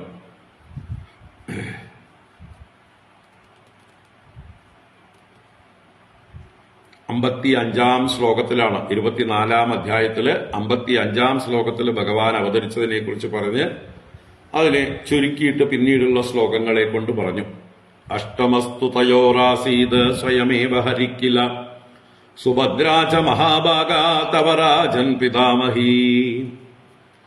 ആ തയോഹോ അഷ്ടമഹ എന്ന് പറഞ്ഞാൽ വസുദേവ ദേവക്യോഹോ അഷ്ടമഹ, വസുദേവനും ദേവകിക്കും പുത്രനായിട്ട് എട്ടാമനായിട്ട് സ്വയമേവ ഹരി, ഭഗവാൻ തന്നെ സ്വയം അവതരിച്ചു. സുഭദ്ര അനുജത്തിയായിട്ടും ഉണ്ടായി.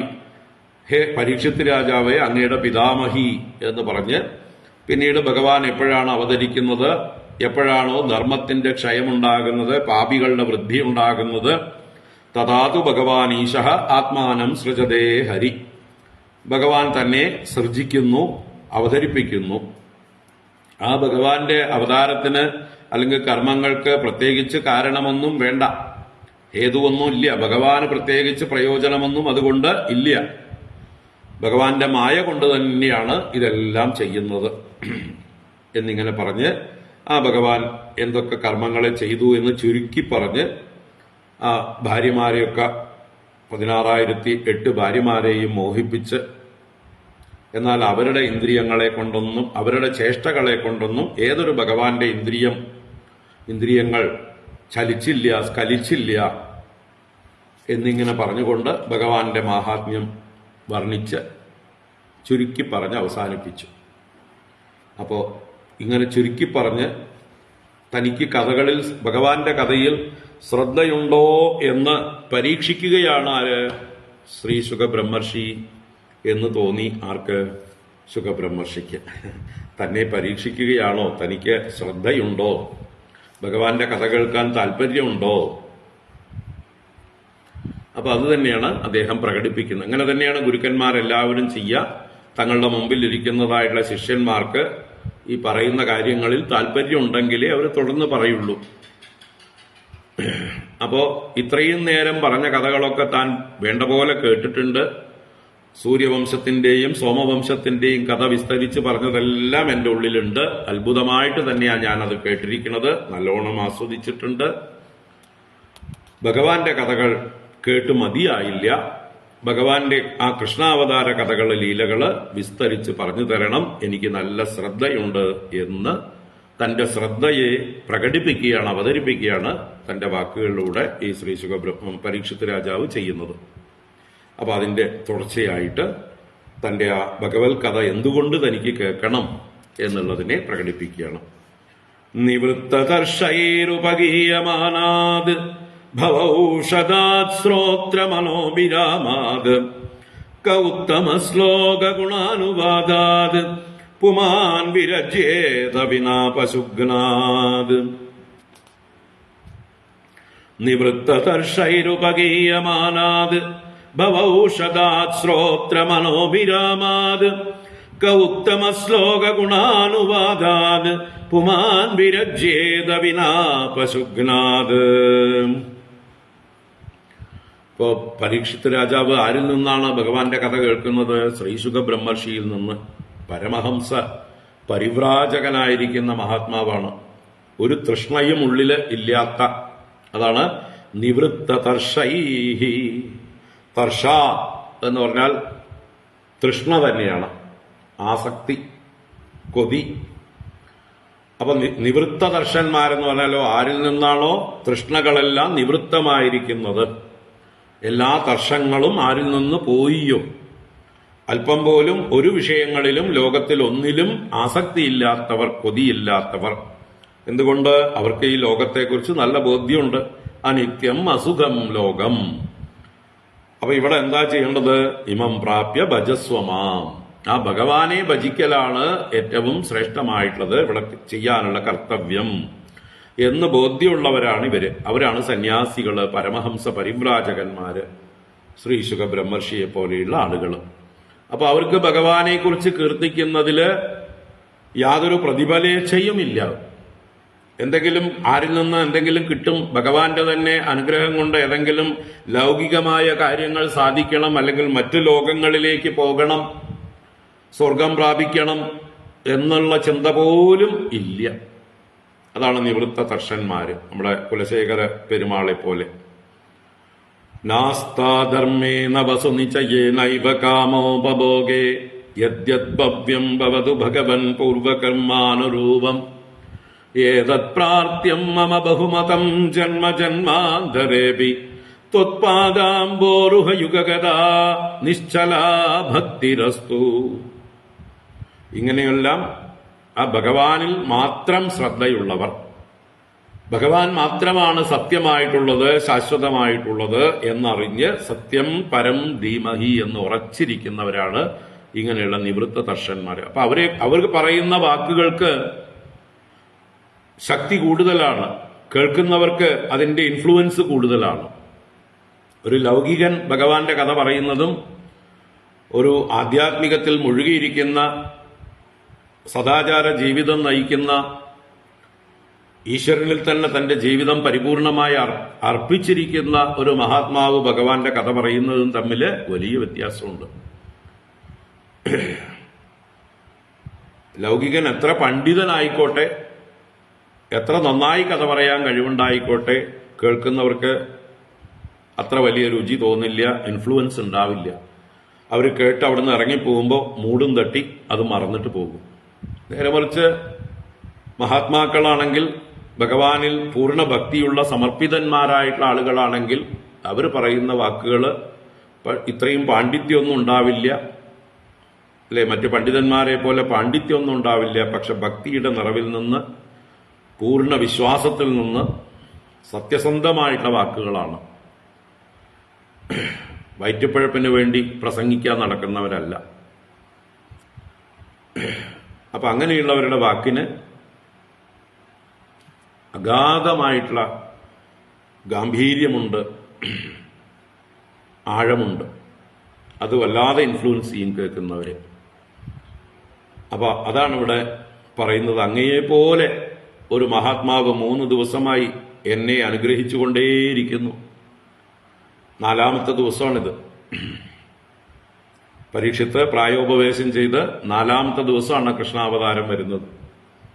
അപ്പൊ 3 ദിവസമായി കാരുണ്യം കാണിക്കുകയാണ് അങ്ങ് വാസ്തവത്തിൽ എവിടെയും പോയാൽ ഒരു പശുവിനെ കറക്കുന്ന നേരം നിൽക്കാത്ത ആളാണ്. പക്ഷെ എന്നോടുള്ള കാരുണ്യം കൊണ്ട് ഇവിടെ ഭഗവാനെ കുറിച്ച് ഗാനം ചെയ്യണം. അപ്പോ അങ്ങനെയുള്ള നിവൃത്ത തർഷൈഹി ഉപഗീയമാനാത്. ഉപഗീയമാനം നല്ല അടുത്തിരുന്ന് പ്രത്യക്ഷമായി നമ്മളെ കേൾപ്പിക്കുക, ഗാനം ചെയ്യുക. നന്നായി ഗാനം ചെയ്യപ്പെടുന്ന ഈ ഭഗവാന്റെ ഉത്തമ ശ്ലോക ഗുണാനുവാദാത്. ഉത്തമ ശ്ലോകൻ എല്ലാവരാലും കീർത്തിക്കപ്പെടാൻ ഉത്തമൻ. ബാക്കിയുള്ള ലോകത്തിലുള്ള ഒരു വസ്തുവും കീർത്തിക്കപ്പെടാൻ ഇത്രയും ഉത്തമം അല്ല. ബാക്കിയുള്ളതൊക്കെ നശ്വരങ്ങളാണ്. സത്യമായിരിക്കുന്നത് മാത്രമാണ് ശ്ലാഘ്യമായിരിക്കുന്നത്. എല്ലാവരുടെയും ശ്രദ്ധ ഈ സത്യത്തിലാണ് ഉറക്കേണ്ടത്. അസത്യത്തെക്കുറിച്ച് നമ്മൾ കൂടുതൽ കൂടുതൽ പുകഴ്ത്തി പറഞ്ഞ ആളുകളെ വഴിതെറ്റിക്കരുത്.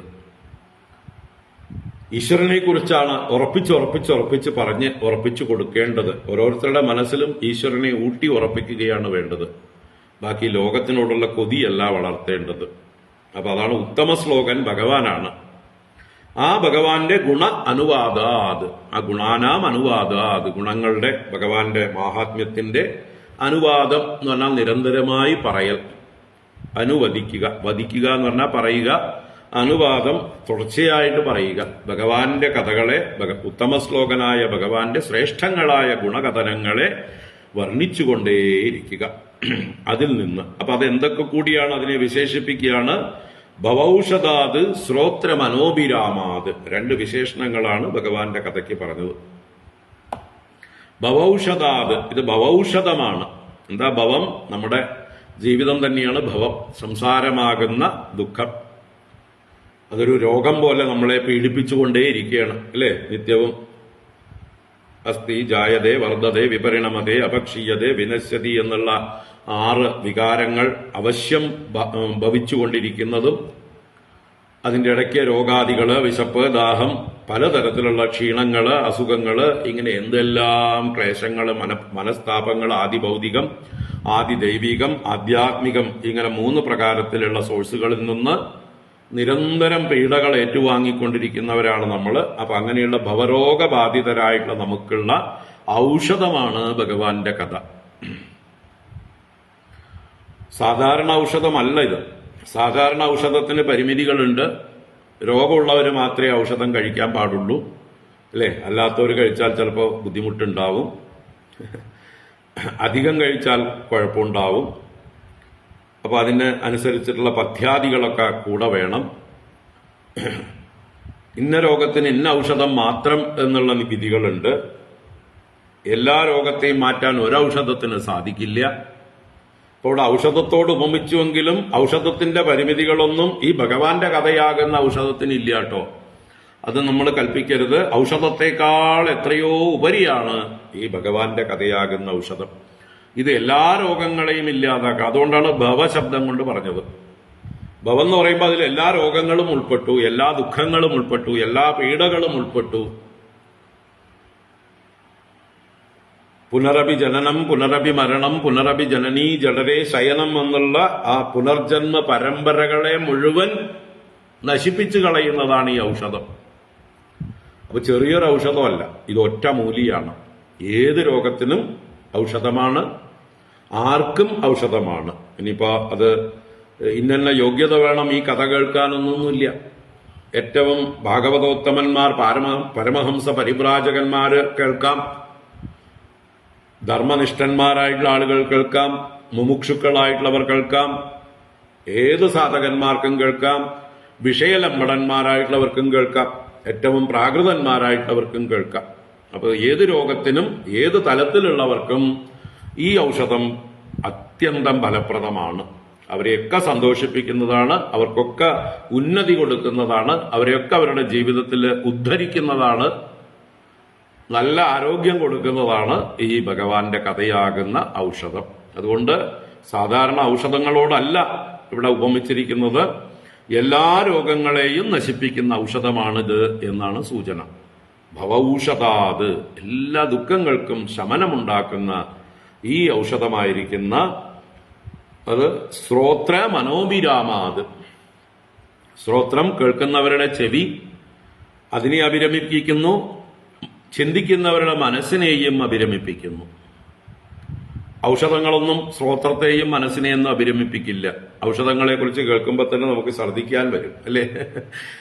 മടുപ്പ് തോന്നുന്നതാണ്. അപ്പൊ ഔഷധത്തെക്കുറിച്ച് കേട്ടതുകൊണ്ടും രോഗം മാറാൻ പോകുന്നില്ല, മനസ്സിൽ ചിന്തിച്ചതുകൊണ്ടും രോഗം മാറാനും പോകുന്നില്ല. അത് നമ്മളെ അഭിരമിപ്പിക്കുന്നതും അല്ല. അപ്പൊ ഈ ഭഗവാന്റെ കഥയാവട്ടെ കേൾക്കുന്നവരുടെ ശ്രോത്രത്തെ അഭിരമിപ്പിക്കുന്നതാണ്, ചിന്തിക്കുന്നവരുടെ മനസ്സിനെയും അഭിരമിപ്പിക്കുന്നതാണ്. അങ്ങനെയുള്ള ഉത്തമ ശ്ലോക ഗുണാനുവാദ അത് കഹ പുമാൻ വിരജ്യത. ഒരു ചോദ്യം ചോദിക്കുകയാണ് തിരിച്ച്. കഹ പുമാൻ, ഏത് പുമാനാണ്, ഏത് മനുഷ്യനാണ് വിരമിക്കുക, മതിയായി എന്ന് പറയുക? ആർക്കാണിത് ബോറടിക്കുക? ആർക്കാ ബോറടിക്കുക? ഒരു കൂട്ടരെ പറയുന്നുണ്ട്, വിനാ പശുഗ്നാത്. പശുഗ്നാത് വിന. പശുഘ്നൻ എന്ന് പറഞ്ഞാൽ മൃഗങ്ങളെയൊക്കെ ഹനിക്കുന്നവൻ, പശുക്കളെയൊക്കെ ഹനിച്ച് ഭക്ഷിക്കുന്നവൻ എന്ന് വെച്ചാൽ അത്യന്തം ക്രൂരൻ, ഹിംസാ സ്വഭാവമുള്ളവൻ, അധർമ്മം പ്രവർത്തിക്കുന്നവൻ. അപ്പൊ അങ്ങനെയുള്ളവരുടെ പാപത്തിന്റെ ബലമായിട്ട്, അവർ ഈ ജന്തുക്കളെയൊക്കെ തിന്നുന്ന ഹിംസയാകുന്ന സ്വാർത്ഥതയുടെ പാപത്തിന്റെ ബലമായിട്ട് അവർക്ക് ഈ പറഞ്ഞ ഭഗവാന്റെ കഥയിലൊന്നും ചിലപ്പോൾ താല്പര്യം ഉണ്ടാവില്ല. അവരുടെ പാപം അവരെ അതിന് സമ്മതിക്കില്ല. അവരുടെ പാപം അവരെ അതിൽ നിന്ന് പിന്തിരിപ്പിച്ചുകൊണ്ടേയിരിക്കും. ഭഗവാന്റെ കഥ ഇവര് കേൾക്കാനിടയായാൽ പിന്നീട് ഇവർ പശുവിനെ തിന്നാതെയാവും, കൊല്ലാതെയാവും, ഹിംസ ചെയ്യാതെയാവും. അപ്പൊ ഈ പാപത്തിനത് സമ്മതമല്ല. അതുകൊണ്ട് ദേഹത്തിലിരിക്കുന്ന പാപങ്ങള് നമ്മളെ ഈശ്വര കഥകൾ കേൾക്കുന്നതിൽ നിന്ന് എപ്പോഴും പിന്തിരിപ്പിച്ചുകൊണ്ടേയിരിക്കും. നമുക്കൊക്കെ അനുഭവം ഉണ്ടാവും.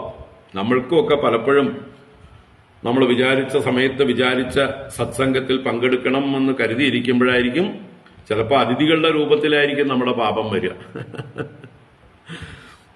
പിന്നെ നമുക്ക് അതിഥി ദേവോഭവ എന്ന് പറഞ്ഞ് അവരെ പൂജിക്കുക. അത് തീർച്ചയായിട്ടും അതിനെ നമുക്ക് നല്ല രീതിയിൽ മാറ്റിയെടുക്കുക.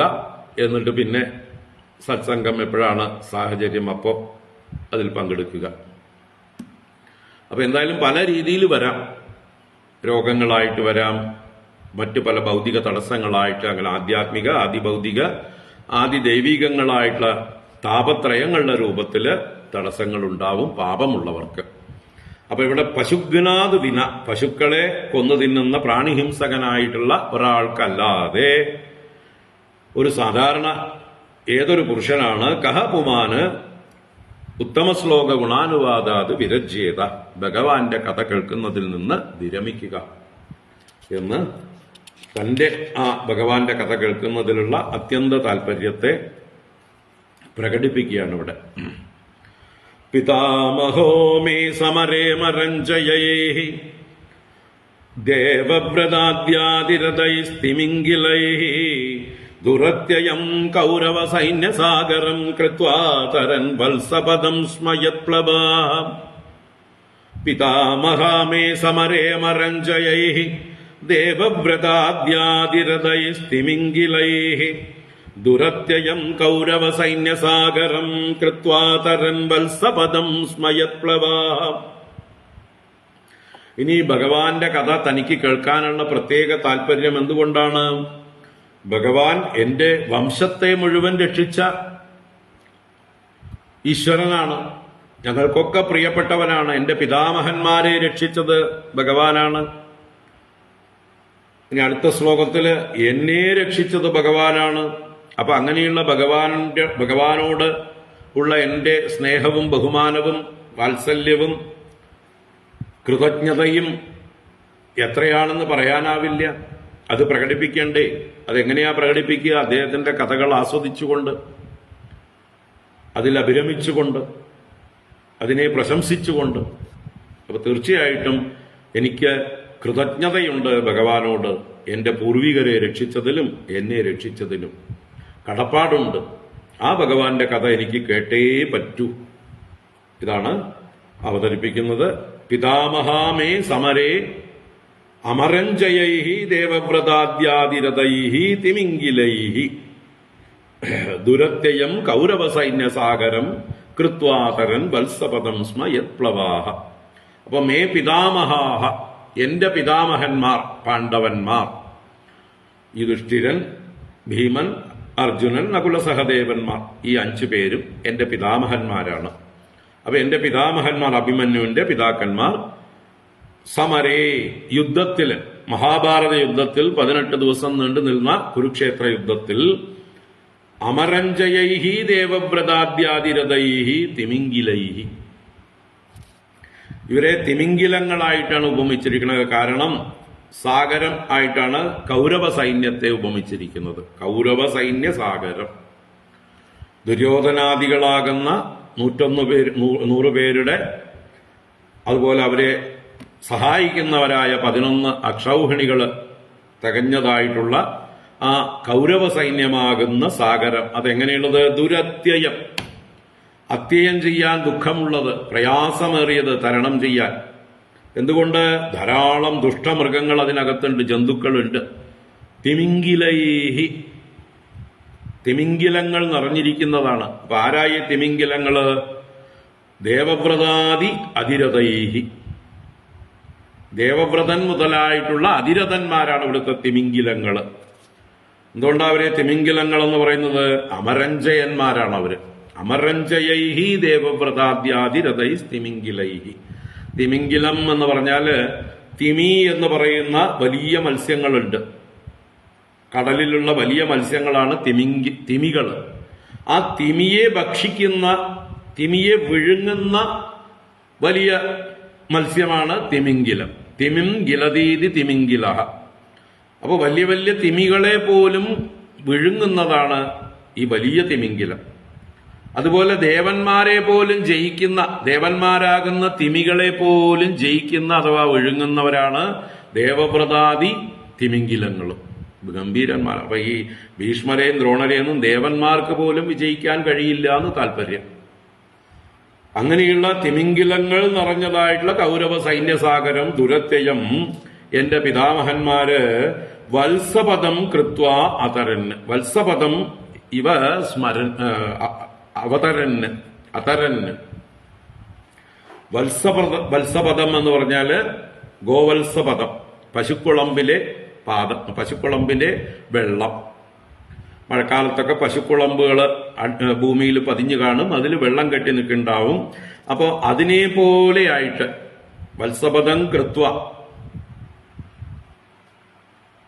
ഗോവത്സപദമാക്കി ചെയ്ത് ചെറിയ കുളമ്പടിയിലെ വെള്ളം ചാടിക്കിടക്കുന്ന ലാഘവത്തോടെ ഈ വലിയ സാഗരത്തെ, സൈന്യസാഗരത്തെ തരണം ചെയ്തു. അതരൻ. എന്തുകൊണ്ട്? യത് പ്ലവാഹ, ഏതൊരു ഭഗവാനെ പ്ലവമാക്കിയിട്ട്. ഇവിടെ പ്ലവം എന്നാൽ വലിയ കപ്പൽ എന്നർത്ഥത്തില്. അപ്പൊ ഭഗവാനാകുന്ന കപ്പല് ആശ്രയിച്ചുകൊണ്ട് ഈ വലിയ സാഗരത്തെ തരണം ചെയ്തു. ശ്രീകൃഷ്ണ ഭഗവാനെ ഒരു കപ്പലിനോട് ഉപമിച്ചിരിക്കുകയാണ്. അങ്ങനെ ഈ സൈന്യസാഗരം തരണം ചെയ്യാൻ സാധിച്ചു. ഒരു മിനിറ്റ്.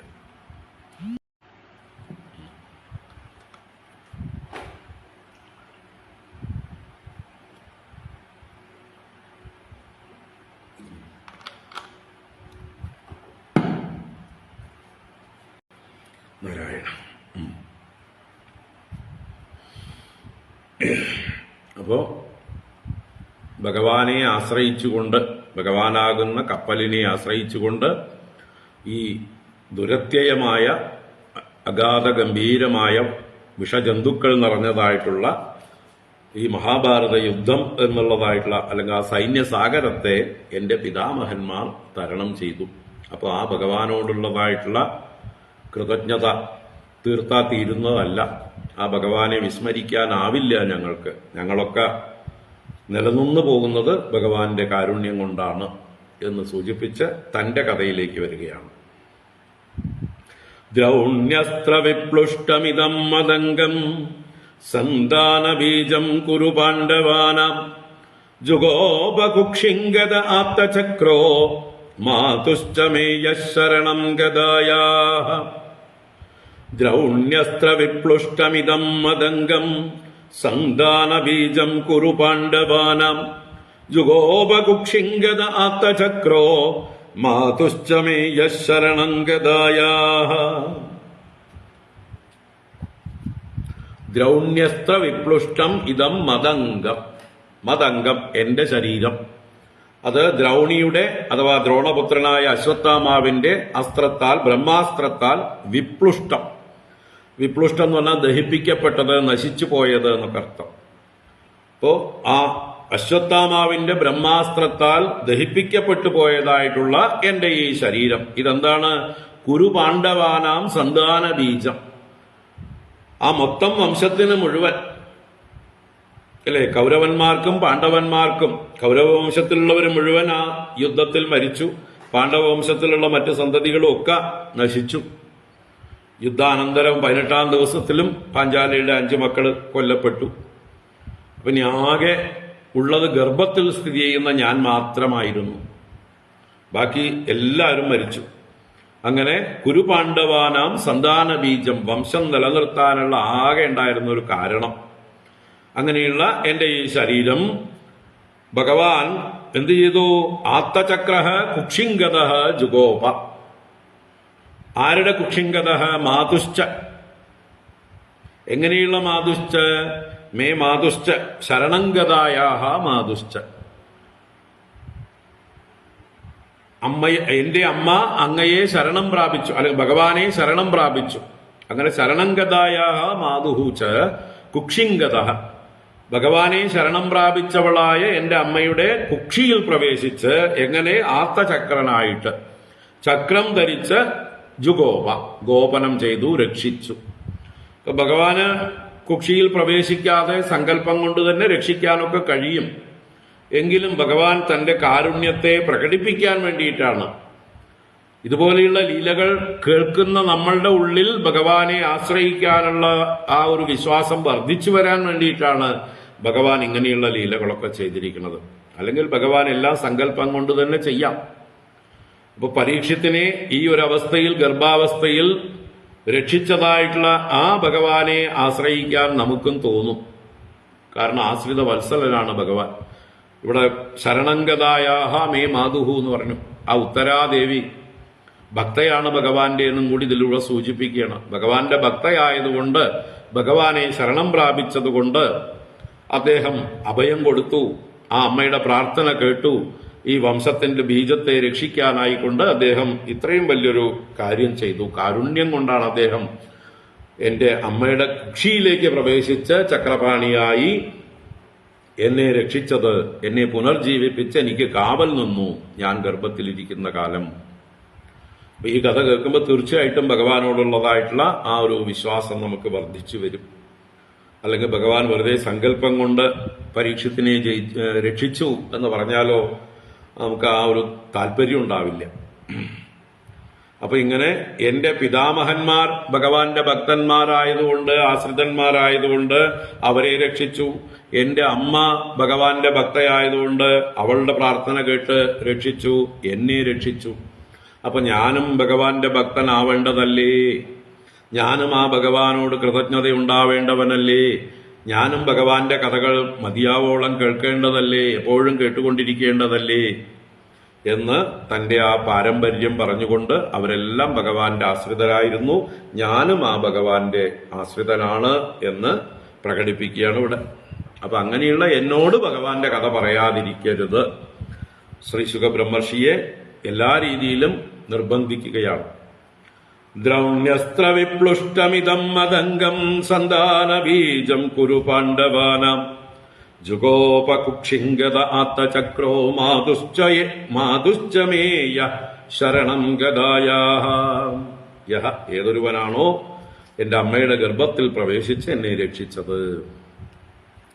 വീര്യാണി തസ്യാഖില ദേഹബാജാം അന്തർബഹി പൂരുഷകാലരൂപൈഃ പ്രയച്ഛതോ മൃത്യും ഉതാമൃതം ച മായാ മനുഷ്യസ്യ വദസ്വ വിദ്വൻ.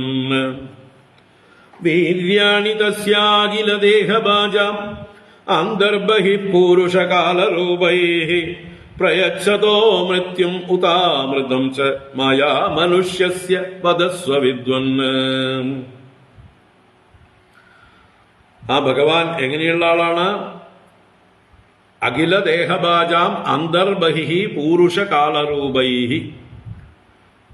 മൃത്യും ഉത അമൃതം ച പ്രയച്ഛതഃ മായാമനുഷ്യസ്യ തസ്യ വീര്യാണി നഹ വദസ്വ വിദ്വൻ. ആ ഭഗവാന്റെ വീര്യങ്ങളെ ഞങ്ങൾക്ക് പറഞ്ഞു തരൂ. ഭഗവാൻ ആരാണ്? മായാമനുഷ്യനാണ്. മായാമനുഷ്യനായി കൃഷ്ണനായി അവതരിച്ചു. യഥാർത്ഥ മനുഷ്യനല്ല, മനുഷ്യവേഷം കെട്ടി വന്നവൻ. മനുഷ്യവേഷം കെട്ടിയപ്പോഴും മനുഷ്യനാണെന്ന് കരുതാൻ പാടില്ല. ഭഗവാൻ ആ ബോധമില്ല. ഭഗവാൻ മനുഷ്യനാണെന്ന് ചിന്തിക്കുന്നില്ല. അല്ലെ? മാനുഷിയും തനുമാശ്രിതം പരംഭാവം അജാനന്ദ എന്ന് ഭഗവാൻ പറയുന്നുണ്ട്. എന്നെ ശരിക്കും അറിയുന്നില്ല ആളുകൾ. അവജാനന്തി മാം മൂഢാഹ, മൂഢന്മാരാണ് എന്നെ അവഗണിക്കുന്നത്, ചെറുതായി കാണുന്നത്, മനുഷ്യ ശരീരമെടുത്തവൻ എന്ന്. എന്തായാലും മായാമനുഷ്യസ്യ തസ്യ വീര്യാണി, ഹേ വിദ്വൻ, എല്ലാം അറിയുന്ന പണ്ഡിതനായ വിദ്വാനായ ത്രികാലജ്ഞാനിയായ ഹേ ശ്രീശുഖ ബ്രഹ്മർഷേ അങ്ങ് വദസ്വ.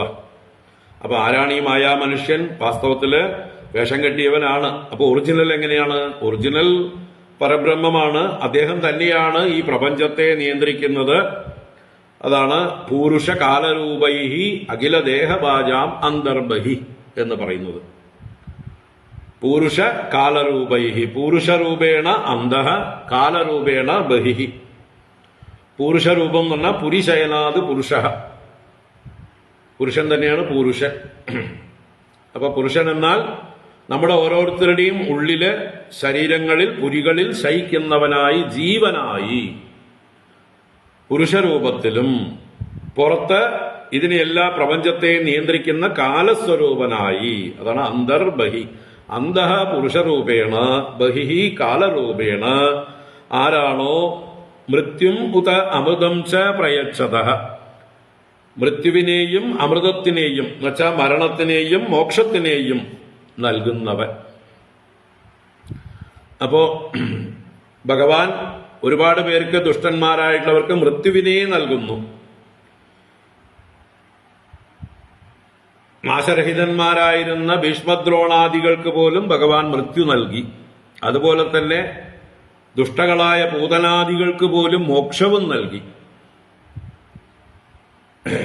അങ്ങനെ മൃത്യും അമൃതം ച പ്രയച്ഛതഃ, രണ്ടും വേണ്ടവർക്ക് വേണ്ടതുപോലെ കൊടുക്കുന്നവൻ, മൃത്യുവിനെയും മോക്ഷത്തെയും കൊടുക്കുന്നവനായ ആ മായാമനുഷ്യസ്യ, മായയായി മനുഷ്യരൂപമെടുത്ത. എന്തിനു വേണ്ടിയാ മായാമനുഷ്യരൂപം? എല്ലാവർക്കും മൃത്യുവും അമൃതവും കൊടുക്കാൻ വേണ്ടി. എല്ലാവർക്കും ദുഷ്ടന്മാർക്ക് മൃത്യു കൊടുക്കാനും അർഹിക്കുന്നവർക്കൊക്കെ മോക്ഷം കൊടുക്കാനുമായിട്ട്. മിക്കവാറും എല്ലാവർക്കും മോക്ഷം തന്നെയാണ് ഭഗവാൻ കൊടുത്തത്. കൃഷ്ണാവതാരത്തില് ഭഗവാനെ കണ്ടവരൊക്കെ മോക്ഷം പ്രാപിച്ചവർ തന്നെയാണ്. അപ്പൊ എല്ലാവർക്കും മോക്ഷത്തെയും കൊടുത്തു. ലോകത്തിന് ഹാനികരമായി പ്രവർത്തിച്ചിരുന്ന ആളുകളെയൊക്കെ മരണത്തിലേക്കും പറഞ്ഞയച്ചു. അങ്ങനെ രണ്ടിനും വേണ്ടി മായാമനുഷ്യനായി അവതരിച്ചു. വാസ്തവത്തിൽ ഭഗവാൻ ആരാണ്? എല്ലാവരുടെ ഉള്ളിലും അന്തർയാമിയായി പുരുഷനായിരിക്കുന്നു, ചൈതന്യമായിരിക്കുന്നു. എല്ലാ ജന്തുക്കളുടെ ഉള്ളിലും ആത്മാവായിരിക്കുന്നു. പുറത്ത് കാലസ്വരൂപനായി, ഈശ്വരനായി എല്ലാറ്റിനെയും നിയന്ത്രിക്കുന്നു. അങ്ങനെയുള്ള ആ ഭഗവാന്റെ വീര്യങ്ങളെ നഹവദസ്വ, ഞങ്ങൾക്ക് പറഞ്ഞു തരൂ എന്നാണ് ആവശ്യപ്പെടുന്നത്. അപ്പൊ ഭഗവാൻ ആരാണെന്ന് ഇത്രയും ദിവസത്തെ ശ്രവണം കൊണ്ട് ഉത്തമ ബോധ്യമുണ്ട് പരീക്ഷത്തിന്. അതാണ് പറഞ്ഞത്. രോഹിണ്യാസ്തനയ പ്രോക്തോ രാമസംഘർഷണസ്ത്വയാ ദേവക്യാ ഗർഭസംബന്ധഃ കുതോ ദേഹാന്തരം വിനാ. രോഹിണ്യാസ്തനയ പ്രോക്തോ രാമസംഘർഷണസ്ത്വയാ ദേവക്യാ ഗർഭസംബന്ധഃ കുതോ ദേഹാന്തരം വിനാ. ഇവിടെ നവമസ്കന്ധത്തില് രോഹിണിയുടെ പുത്രന്മാരെ എണ്ണി പറഞ്ഞപ്പോ വസുദേവർക്ക് രോഹിണി എന്ന ഭാര്യയിൽ ഇത്ര മക്കളുണ്ടായി എന്ന് പറഞ്ഞ കൂട്ടത്തില് അവിടെയും രാമന്റെ പേര് പറഞ്ഞു. ദേവകിക്ക് പുത്രന്മാരുണ്ടായ കാര്യം പറഞ്ഞപ്പോഴും സംഘർഷണം അഹീശ്വരം എന്ന് പറഞ്ഞു. അഹീശ്വരനായ സംഘർഷണനും ഏഴാമത്തെ പുത്രനായി വന്നു. എട്ടാമതായിട്ട് ഹരി സ്വയം വന്നു എന്ന് പറഞ്ഞ സന്ദർഭത്തില് ദേവകിയുടെ പുത്രനായി സംഘർഷണനായി വന്നു എന്ന് പറഞ്ഞു. അപ്പൊ രാമഃ സംഘർഷണഃ, രാമനും സംഘർഷണനും ഒരാളാണെന്ന് പരീക്ഷത്തിന് അറിയാം. കാരണം തന്റെ ബന്ധുവാണ്, പൂർവീക ബന്ധുവാണ്, അല്ലെ? തന്റെ പിതാവിന്റെ അമ്മാവനാണ്, മാതാമഹിയുടെ സഹോദരനാണ്, സുഭദ്രയുടെ സഹോദരനല്ലേ ബലരാമസ്വാമി. അപ്പൊ അറിയാതിരിക്കില്ലല്ലോ. വല്യമ്മാവന്റെ കഥയാണ് ചോദിക്കുന്നത്. ഭഗവാനും വല്യമ്മാവൻ തന്നെയാണ്, ബലരാമസ്വാമിയും വല്യമ്മാവൻ തന്നെയാണ്. അപ്പൊ അദ്ദേഹത്തിന് രണ്ടു പേരുണ്ട്, രാമനെന്നും സംഘർഷണനെന്നും. ഇത് രണ്ടാളും ഒരാളാണെന്നറിയാം. അതെങ്ങനെ രണ്ട് ഗർഭത്തിലൂടെ വന്നത്? ഇതാണ് രാമ സംഘർഷണ രോഹിണ്യാഹ തനയ ഇത് ത്വയാ പ്രോക്ത. രോഹിണിയുടെ പുത്രനാണെന്ന് അങ്ങയാൽ പറയപ്പെട്ടു. അങ്ങനെ ദേവക്യാഹ ഗർഭസംബന്ധ കുതഃ ദേഹാന്തരം വിന, രണ്ട് ദേഹങ്ങളില്ലാതെ, ദേഹാന്തരം എന്ന് പറഞ്ഞാൽ രണ്ട് ദേഹങ്ങൾ എടുക്കാതെ, വിത്തൗട്ട് ടു ബോഡീസ്, അല്ലെ? കുതഃ ദേവക്യാഹ ഗർഭസംബന്ധ, എങ്ങനെയാണ് ദേവകിയുടെ ഗർഭവുമായിട്ടും സംബന്ധമുണ്ടായത്? രോഹിണി ദേവി പ്രസവിച്ചു എന്നും ദേവകി പ്രസവിച്ചു എന്നും രണ്ട് പ്രാവശ്യം പറഞ്ഞു ഒരാളെ തന്നെ. അതെങ്ങനെയാ? രണ്ട് അച്ഛന്മാരുണ്ടാവാൻ രണ്ട് അമ്മമാരുണ്ടാവൽ പതിവില്ലല്ലോ. അതാണ് ഇവിടെ ചോദ്യം. അപ്പോ വ്യക്തമാണ് കാര്യങ്ങൾ. കസ്മാത് മുകുന്ദോ ഭഗവാൻ പിതൃഗേഹാത് വ്രജംഗതഃ ക്വ വാസം ജ്ഞാതിഭിഃ സാർദ്ധം കൃതവാൻ സാത്വതാം പതിഃ. കസ്മാൻ മുകുന്ദോ ഭഗവാൻ പിതൃഗേഹാത് വ്രജംഗതഃ ക്വ വാസം ജ്ഞാതിഭിഃ സാർദ്ധം കൃതവാൻ സാത്വതാം പതിഃ. ഭഗവാൻ മുകുന്ദഃ കസ്മാത് പിതുഃ ഗേഹാത് വ്രജംഗതഃ. ഭഗവാൻ മുകുന്ദനാണ്. ലോകത്തിന് മുഴുവൻ മോക്ഷത്തെ നൽകാൻ ശക്തനായിട്ടുള്ള ആളാണ്. ലോകത്തെ മുഴുവൻ നിയന്ത്രിക്കാൻ ശക്തനായിട്ടുള്ള ആളാണ്. അങ്ങനെയുള്ള ഭഗവാൻ സർവ്വ ഐശ്വര്യ പരിപൂർണൻ, അല്ലെ? ഐശ്വര്യം, വീര്യം, യശസ്സൊക്കെ പൂർണ്ണമായിട്ടുള്ള ഭഗവാൻ മുകുന്ദൻ കസ്മാത്, എന്ത് കാരണം കൊണ്ടാണ് പിതുഃ ഗേഹാത് വ്രജംഗതഃ, പിതാവിന്റെ ഗൃഹത്തിൽ നിന്ന് നന്ദഗോകുലത്തിലേക്ക് പോയത്? ഗോകുലത്തിലേക്ക് പോയത് എന്ത് കാരണം? സാത്വതാംപതിഹി ജ്ഞാതിഭിഹി സാർദ്ധം ക്വ വാസം കൃതവാൻ. ആ സാത്വതന്മാരുടെ ഭക്തന്മാരുടെ മുഴുവൻ രക്ഷകനായ ഭഗവാൻ ജ്ഞാതിഭിഹി സാർദ്ധം, ബന്ധുക്കളോടുകൂടെ ക്വ വാസം കൃതവാൻ, എവിടെയെല്ലാം വാസം ചെയ്തു? എവിടെയെല്ലാമാണ് അദ്ദേഹം താമസിച്ചത്, വസിച്ചത്? അപ്പൊ എന്ത് കാരണം കൊണ്ടാണ് അച്ഛനെ പിരിഞ്ഞ്, അച്ഛനമ്മമാരെ പ്രസവിച്ച അച്ഛനമ്മമാരെ പിരിഞ്ഞ് മറ്റൊരാളുടെ ഗൃഹത്തിലേക്ക് പോയത്? വല്ല കാരണമുണ്ടോ? ഉണ്ടല്ലോ. എന്നതവം സൈതനൈ യശോദ, അല്ലേ? യശോദയും നന്ദനും നല്ല തപസ് ചെയ്തിട്ടുണ്ട്. ഭഗവാനെ പുത്രവാത്സല്യത്തോടുകൂടി 11 വർഷം ലാളിക്കാനുള്ള പുണ്യം ചെയ്തിട്ടുണ്ട്, ഭാഗ്യം ചെയ്തിട്ടുണ്ട്. അതുതന്നെയാണ് കാരണം. അല്ലാതെ കംസനെ ഭയന്നിട്ടൊന്നുമല്ല. കാരണം ഭഗവാൻ മുക്തിതനാണ്, മുകുന്ദനാണ്, ഭഗവാനാണ്. അപ്പൊ ഭയപ്പെട്ടിട്ട് പോയി, കംസനെ ഭയപ്പെട്ടു പോയി എന്നൊക്കെ പറയുന്നത് വെറും വേഷം കെട്ട്, ഭഗവാന്റെ നാടകം. യഥാർത്ഥത്തിൽ ആ നന്ദഗോപരെയും യശോദയെയും അനുഗ്രഹിക്കാൻ, അതോടൊപ്പം തന്നെ ഗോപകുമാരന്മാരെ, ഗോപികമാരെ, ആ വൃന്ദാവനത്തെ, അവിടുത്തെ പശുക്കളെ, അവിടുത്തെ പുൽക്കൊടികളെ, അവിടുത്തെ മറ്റ് പക്ഷിമൃഗാദികളെ എല്ലാവരെയും അനുഗ്രഹിക്കാൻ ഉള്ള കാരുണ്യം കൊണ്ടാണ് ഭഗവാൻ അവിടേക്ക് പോയത്. അല്ലാതെ വേറെ കാരണമൊന്നുമില്ല. മാത്രമല്ല അവിടെ ചെയ്തതായിട്ടുള്ള അത്ഭുത ലീലകൾ ഈ ലോകത്തെ എന്നും അനുഗ്രഹിച്ചുകൊണ്ടേയിരിക്കാൻ. അല്ലാതെ ഇവിടെ തന്നെ ഇരുന്ന് ജനിച്ചു വന്നു, കംസൻ കാലിൽ പിടിച്ച് കൊല്ലാൻ പോയി, കംസന്റെ കഴുത്തിന് പിടിച്ച് അപ്പൊ തന്നെ പണി കഴിപ്പിച്ചു. എന്ത് കഥ, എന്ത് ഭാഗവതം, എന്ത് കൃഷ്ണലീലാമൃതം, അല്ലേ? അപ്പൊ ഈ ലോകത്തിലേക്ക് എന്നേക്കുമായി ഭഗവാന്റെ ഗീതങ്ങൾ പാടാനായിക്കൊണ്ട് കഥകൾ ഉണ്ടാക്കണം. അതാണ് ഭഗവാന്റെ ഉദ്ദേശ്യം. എത്രയോ ആളുകളെ അനുഗ്രഹിക്കണം. അന്ന് ലോകത്തിലുണ്ടായിരുന്ന ആളുകളെ ഒരുപാട് പേരെ അനുഗ്രഹിക്കണം. പിൽക്കാലത്ത് വരാനിരിക്കുന്ന ഭക്തജനങ്ങളെ മുഴുവൻ അനുഗ്രഹിക്കണം. അപ്പൊ അതിനു വേണ്ടിയിട്ടാണ് ഭഗവാൻ ഈ ലീലകളൊക്കെ ചെയ്യുന്നത്. വ്രജേ വസൻ കിമകരോത് മധുപുര്യാം ച കേശവഃ ഭ്രാതരം ചാവദീത് കംസം മാതുരദ്ധാതദർഹണം. വ്രജേ വസൻ കിമകരോത് മധുപുര്യാം ച കേശവഃ ഭ്രാതരം ചാവദീത് കംസം മാതുരദ്ധാതദർഹണം. ആ ഭഗവാൻ വ്രജേ മധുപുര്യാം വസൻ, വ്രജത്തിൽ ഗോകുലത്തിലും, മധുപുരി മധുരാപുരി, അപ്പൊ ഗോകുലത്തിലും മധുരാപുരിയിലും വസിക്കുന്നവനായി കേശവ, ആ ശ്രീകൃഷ്ണ ഭഗവാൻ കിം അകരോത്, എന്തൊക്കെയാണ് ചെയ്തത്? മാതുഹു ഭ്രാതരം അതദർഹണം കംസം അദ്ധാ കിം അവതീത്. മാതുഹു ഭ്രാതരം, അമ്മയുടെ സഹോദരനെ, അമ്മാമനെ, അല്ലെ മാതുലനെ, അതദർഹണം കംസം. അതദർഹണം എന്ന് പറഞ്ഞാല് ചെയ്യാൻ പാടില്ലാത്തത്, വധം അർഹിക്കുന്നില്ല. അമ്മാവന്മാരെ ആരെങ്കിലും കൊല്ലാറുണ്ടോ? അപ്പൊ കൊല്ലാൻ പാടില്ലാത്ത അമ്മാവനെ, കംസനെ നന്നായിട്ട് കിം അവധീത്, എന്ത് കാരണം കൊണ്ടാണ് കൊന്നുകളഞ്ഞത്? ഇപ്പൊ കംസൻ എന്ന അമ്മാമനെ കൊല്ലാനുള്ള കാരണം എന്താണ്? എത്ര സീരിയസ് ആയിരുന്നു അയാൾ ചെയ്തതായിട്ടുള്ള കർമ്മങ്ങൾ, പാപങ്ങൾ? അത്രയും ഗുരുതരമായിട്ടുള്ള കർമ്മങ്ങൾ ചെയ്തിട്ടുണ്ടോ? അങ്ങനെയാണെങ്കിൽ അതൊക്കെ കേൾക്കണം. അപ്പോ അമ്മാവനെ പോലും ഭഗവാൻ കൊന്നു. ആ കഥകൾ വിസ്തരിച്ച്. അപ്പൊ കംസനെ പേടിച്ചിട്ടല്ല ഭഗവാൻ പോയത്, കൊല്ലാൻ കഴിവുള്ളവൻ തന്നെയാണ്.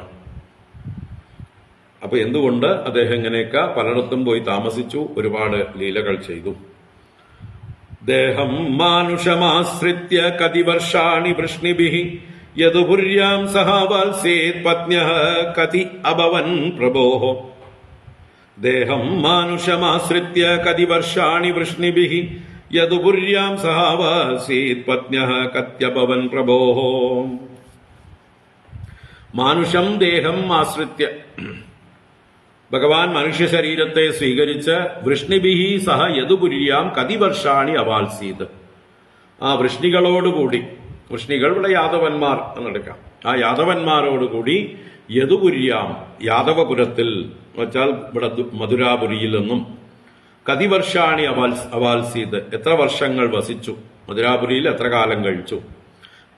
കതി പത്ന്യഃ അഭവൻ, അദ്ദേഹത്തിന് എത്ര പത്നിമാരുണ്ടായിരുന്നു, എത്ര വിവാഹം കഴിച്ചു ഭഗവാൻ. ഏതന്യച്ച സർവം മേ മുനേ കൃഷ്ണവിചേഷ്ടിതം വക്തുമർഹസി സർവജ്ഞ ശ്രദ്ധദാനായ വിസ്തൃതം. ഏതന്യച്ച സർവം മേ മുനേ കൃഷ്ണവിചേഷ്ടിതം വക്തുമർഹസി സർവജ്ഞ ശ്രദ്ധദാനായ വിസ്തൃതം. ഹേ സർവജ്ഞ, മുനേ, എല്ലാം അറിയുന്നവനായ മനനശീലനായ മുനേ, ഏതത് അന്യത്, ഇനി ഞാൻ ചോദിച്ചത് ഏതത്, അന്യത് എന്ന് പറഞ്ഞാലോ ഞാൻ ചോദിക്കാത്തത്, വിട്ടുപോയിട്ടുള്ളത് എന്തൊക്കെ പറയാനുണ്ടോ. സർവം കൃഷ്ണവിചേഷ്ടിതം, മുഴുവൻ കൃഷ്ണന്റെ ചേഷ്ടകളെയും ഭഗവാന്റെ ലീലകളെയും വിസ്തൃതം, വിസ്തരിച്ചു തന്നെ ശ്രദ്ധദാനായ മേ ഭക്തും അർഹസി, ശ്രദ്ധയെ ധരിച്ചിരിക്കുന്നവനായ, നല്ല ശ്രദ്ധയോടുകൂടിയവനായ, എന്റെ ശ്രദ്ധ ചോർന്നു പോയിട്ടില്ല. അല്ലെ, നമ്മൾക്കൊക്കെ ശ്രദ്ധ ഉണ്ടാവാറുണ്ട്, പക്ഷെ കുറച്ചു നേരം കഴിയുമ്പോൾ ചോർന്നു പോകും. ഇവിടെ ശ്രദ്ധയെ നല്ലോണം ധരിച്ചു തന്നെ വെച്ചിട്ടുണ്ട്, ഓട്ടപാത്രമല്ല. അപ്പൊ ഓരോരുത്തരുടെയും പാത്രതയ്ക്കനുസരിച്ചാണ് അവരുടെ ശ്രദ്ധ അധിക നേരം നിൽക്കുക. ഡെയിലി ലൈവ് 11 മണിക്ക്.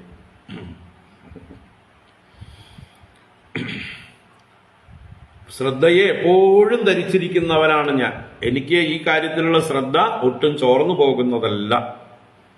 അങ്ങനെയുള്ള എന്നോട് വിസ്തൃതമായിട്ട് ഭഗവാന്റെ ലീലകളെ, ചേഷ്ടകളെ വക്തുമർഹസി, വർണ്ണിക്കേണ്ടതാണ്.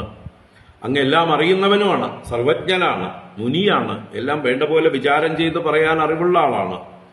അതുകൊണ്ട് അങ്ങയിൽ നിന്ന് തന്നെ കേൾക്കണം എനിക്ക് എന്ന് തന്റെ ആ ശ്രദ്ധയെ അവതരിപ്പിച്ചു.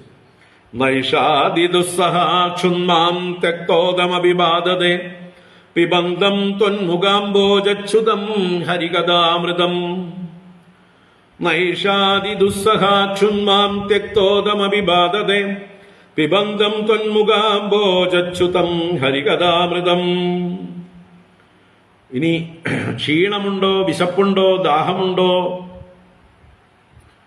ഒന്നുമില്ല എന്ന് പറയണം. ഈ ഭഗവാന്റെ കഥാമൃതം കേൾക്കുന്ന, ഹരികഥാമൃതം പിബന്ധം, ആ ഹരികഥയാകുന്ന അമൃതം ഞാൻ എപ്പോഴും കുടിച്ചുകൊണ്ടിരിക്കുക. ആ അമൃതം കുടിക്കുന്ന എനിക്ക്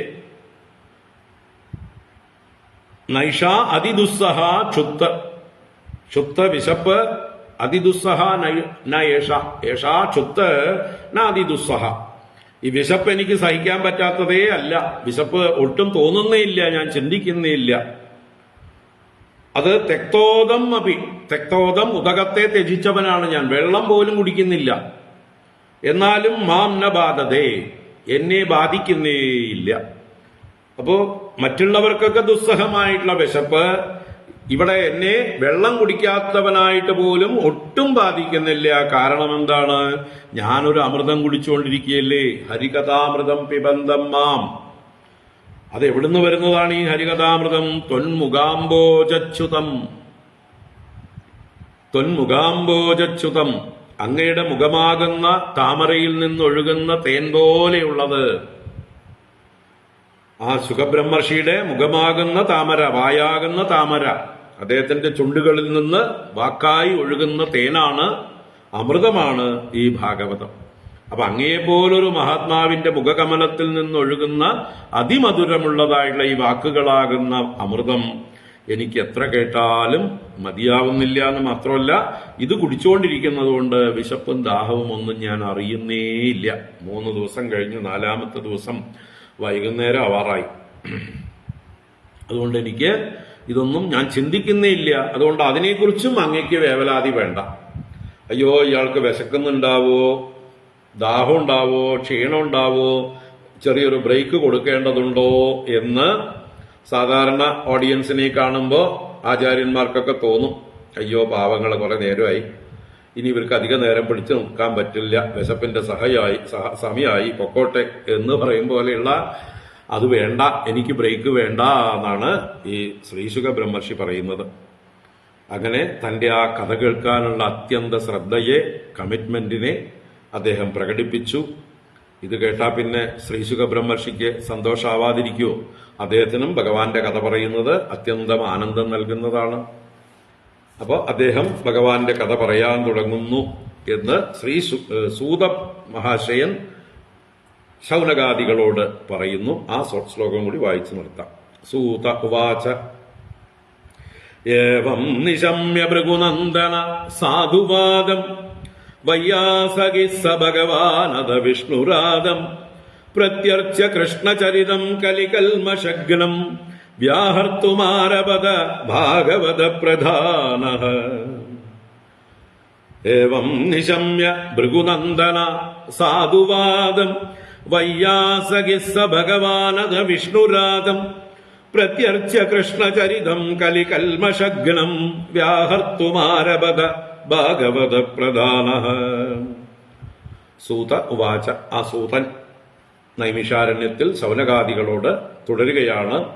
ഭൃഗുനന്ദന എന്ന ശൗനകനെ സംബോധന ചെയ്യണം. ഭൃഗുവംശത്തിന് ആനന്ദത്തെ നൽകുന്ന ഹേ ശൗനക, അല്ലയോ ശൗനക, ഏവം സാധുവാദം നിശമ്യ, ഇങ്ങനെയുള്ള അത്യന്ത സാധുവായ വാക്കുകളെ, പരീക്ഷത്തിന്റെ വാക്കുകളെ കേട്ടിട്ട്, ഭാഗവത പ്രധാനഃ ഭഗവാൻ സഹ വയ്യാസകി, ഭാഗവതന്മാരിൽ വെച്ച് പ്രധാനി, ഭക്തന്മാരിൽ വെച്ച് മുഖ്യനായിരിക്കുന്ന ആ ഭഗവാൻ, ത്രികാലജ്ഞാനിയായ ഷഡ്ഗുണ പരിപൂർണനായിരിക്കുന്ന ആ വയ്യാസകി വ്യാസപുത്രനായ ശ്രീശുക ബ്രഹ്മർഷി, അത് അനന്തരം വിഷ്ണുരാധം പ്രത്യർച്യ, ആ പരീക്ഷത്തിനെ അഭിനന്ദിച്ചുകൊണ്ട്, പ്രത്യർച്യ എന്ന് പറഞ്ഞാൽ പ്രതിപൂജ ചെയ്തുകൊണ്ട്, കലികൽമശഗ്നം കൃഷ്ണചരിതം വ്യാഹർത്തും ആരഭത, കേൾക്കുന്നവരുടെ കലിദോഷങ്ങളെ മുഴുവൻ ഹനിക്കുന്നത്, കലിദോഷഗ്നം കൃഷ്ണചരിതം വ്യാഹർത്തും ആരഭത, ആ കൃഷ്ണന്റെ ചരിത്രത്തെ വ്യാഹരിക്കുവാൻ പറവാനായിക്കൊണ്ട് ആരംഭിച്ചു, തുടങ്ങി എന്ന് പറഞ്ഞ് നമുക്ക് അടുത്ത ക്ലാസ്സിൽ കാണാം. നമ്മുടെ അതിഥി വന്നു ചേർന്നു. അദ്ദേഹം കാറിൽ പുറത്ത് വന്നിട്ടുണ്ട്. ഞാൻ ചെല്ലട്ടെ. അപ്പോൾ നമുക്ക് ഇനിയിപ്പോൾ നാളെ ഞാൻ തിരുവനന്തപുരം പത്മനാഭസ്വാമി ക്ഷേത്രത്തിലെ ഒരു വിഷ്ണു സഹസ്രനാമ ജപയജ്ഞത്തിൽ, സമർപ്പണ യജ്ഞത്തിൽ പങ്കെടുക്കാൻ പോവുകയാണ്. നാളെ ക്ലാസ്സില്ല. നമുക്ക് മറ്റന്നാൾ തിരിച്ചു വരും. തിങ്കളാഴ്ച രാവിലെ തിരിച്ചെത്തും. അത് കഴിഞ്ഞ് രാവിലെ ഒരു പ്രോഗ്രാമുണ്ട് തിങ്കളാഴ്ച ഇവിടെ പാലക്കാട്. കഴിഞ്ഞ് വൈകുന്നേരം നോക്കാം. അപ്പോൾ തിങ്കളാഴ്ച വൈകുന്നേരം നോക്കാം. ഇന്ന് തിരക്കിലാണ്. എനിക്ക് വൈകുന്നേരം എടുക്കണം എന്നൊക്കെ വിചാരിച്ചതാണ്, പക്ഷെ പല തിരക്കുകളുമുണ്ട്. അപ്പോൾ എന്തായാലും നമുക്ക് തിങ്കളാഴ്ച ഉച്ചയ്ക്ക് ശേഷമുള്ള വൈകുന്നേരം 5 മണിക്ക് നോക്കാം. 5 മണിക്ക് നോക്കാം. സർവത്ര ഗോവിന്ദനാമ സങ്കീർത്തനം. ഗോവിന്ദ ഗോവിന്ദ. കായേന വാചാ മനസേന്ദ്രിയൈർവാ ബുദ്ധ്യാത്മനാ വാ പ്രകൃതേ സ്വഭാവാത് കരോമി യദ്യത് സകലം പരസ്മൈ നാരായണായേതി സമർപ്പയാമി. ഓം ശാന്തി ശാന്തി ശാന്തി. ഹരി ഓം. ശ്രീ ഗുരുഭ്യോ നമഃ. ഹരി ഓം. ഹരി ഓം. തിരുവനന്തപുരത്തുള്ളവരെല്ലാം നാളെ പത്മനാഭസ്വാമിയുടെ അടുത്തേക്ക് വരിക. രാവിലെ 8:30 മുതൽ അവിടെ വിശേഷമായിട്ടുള്ള പാരായണം ആരംഭിക്കുന്നു. ഹരി ഓം. എല്ലാവർക്കും ശുഭദിനം, നവവത്സര ആശംസകൾ. ഹരി ഓം.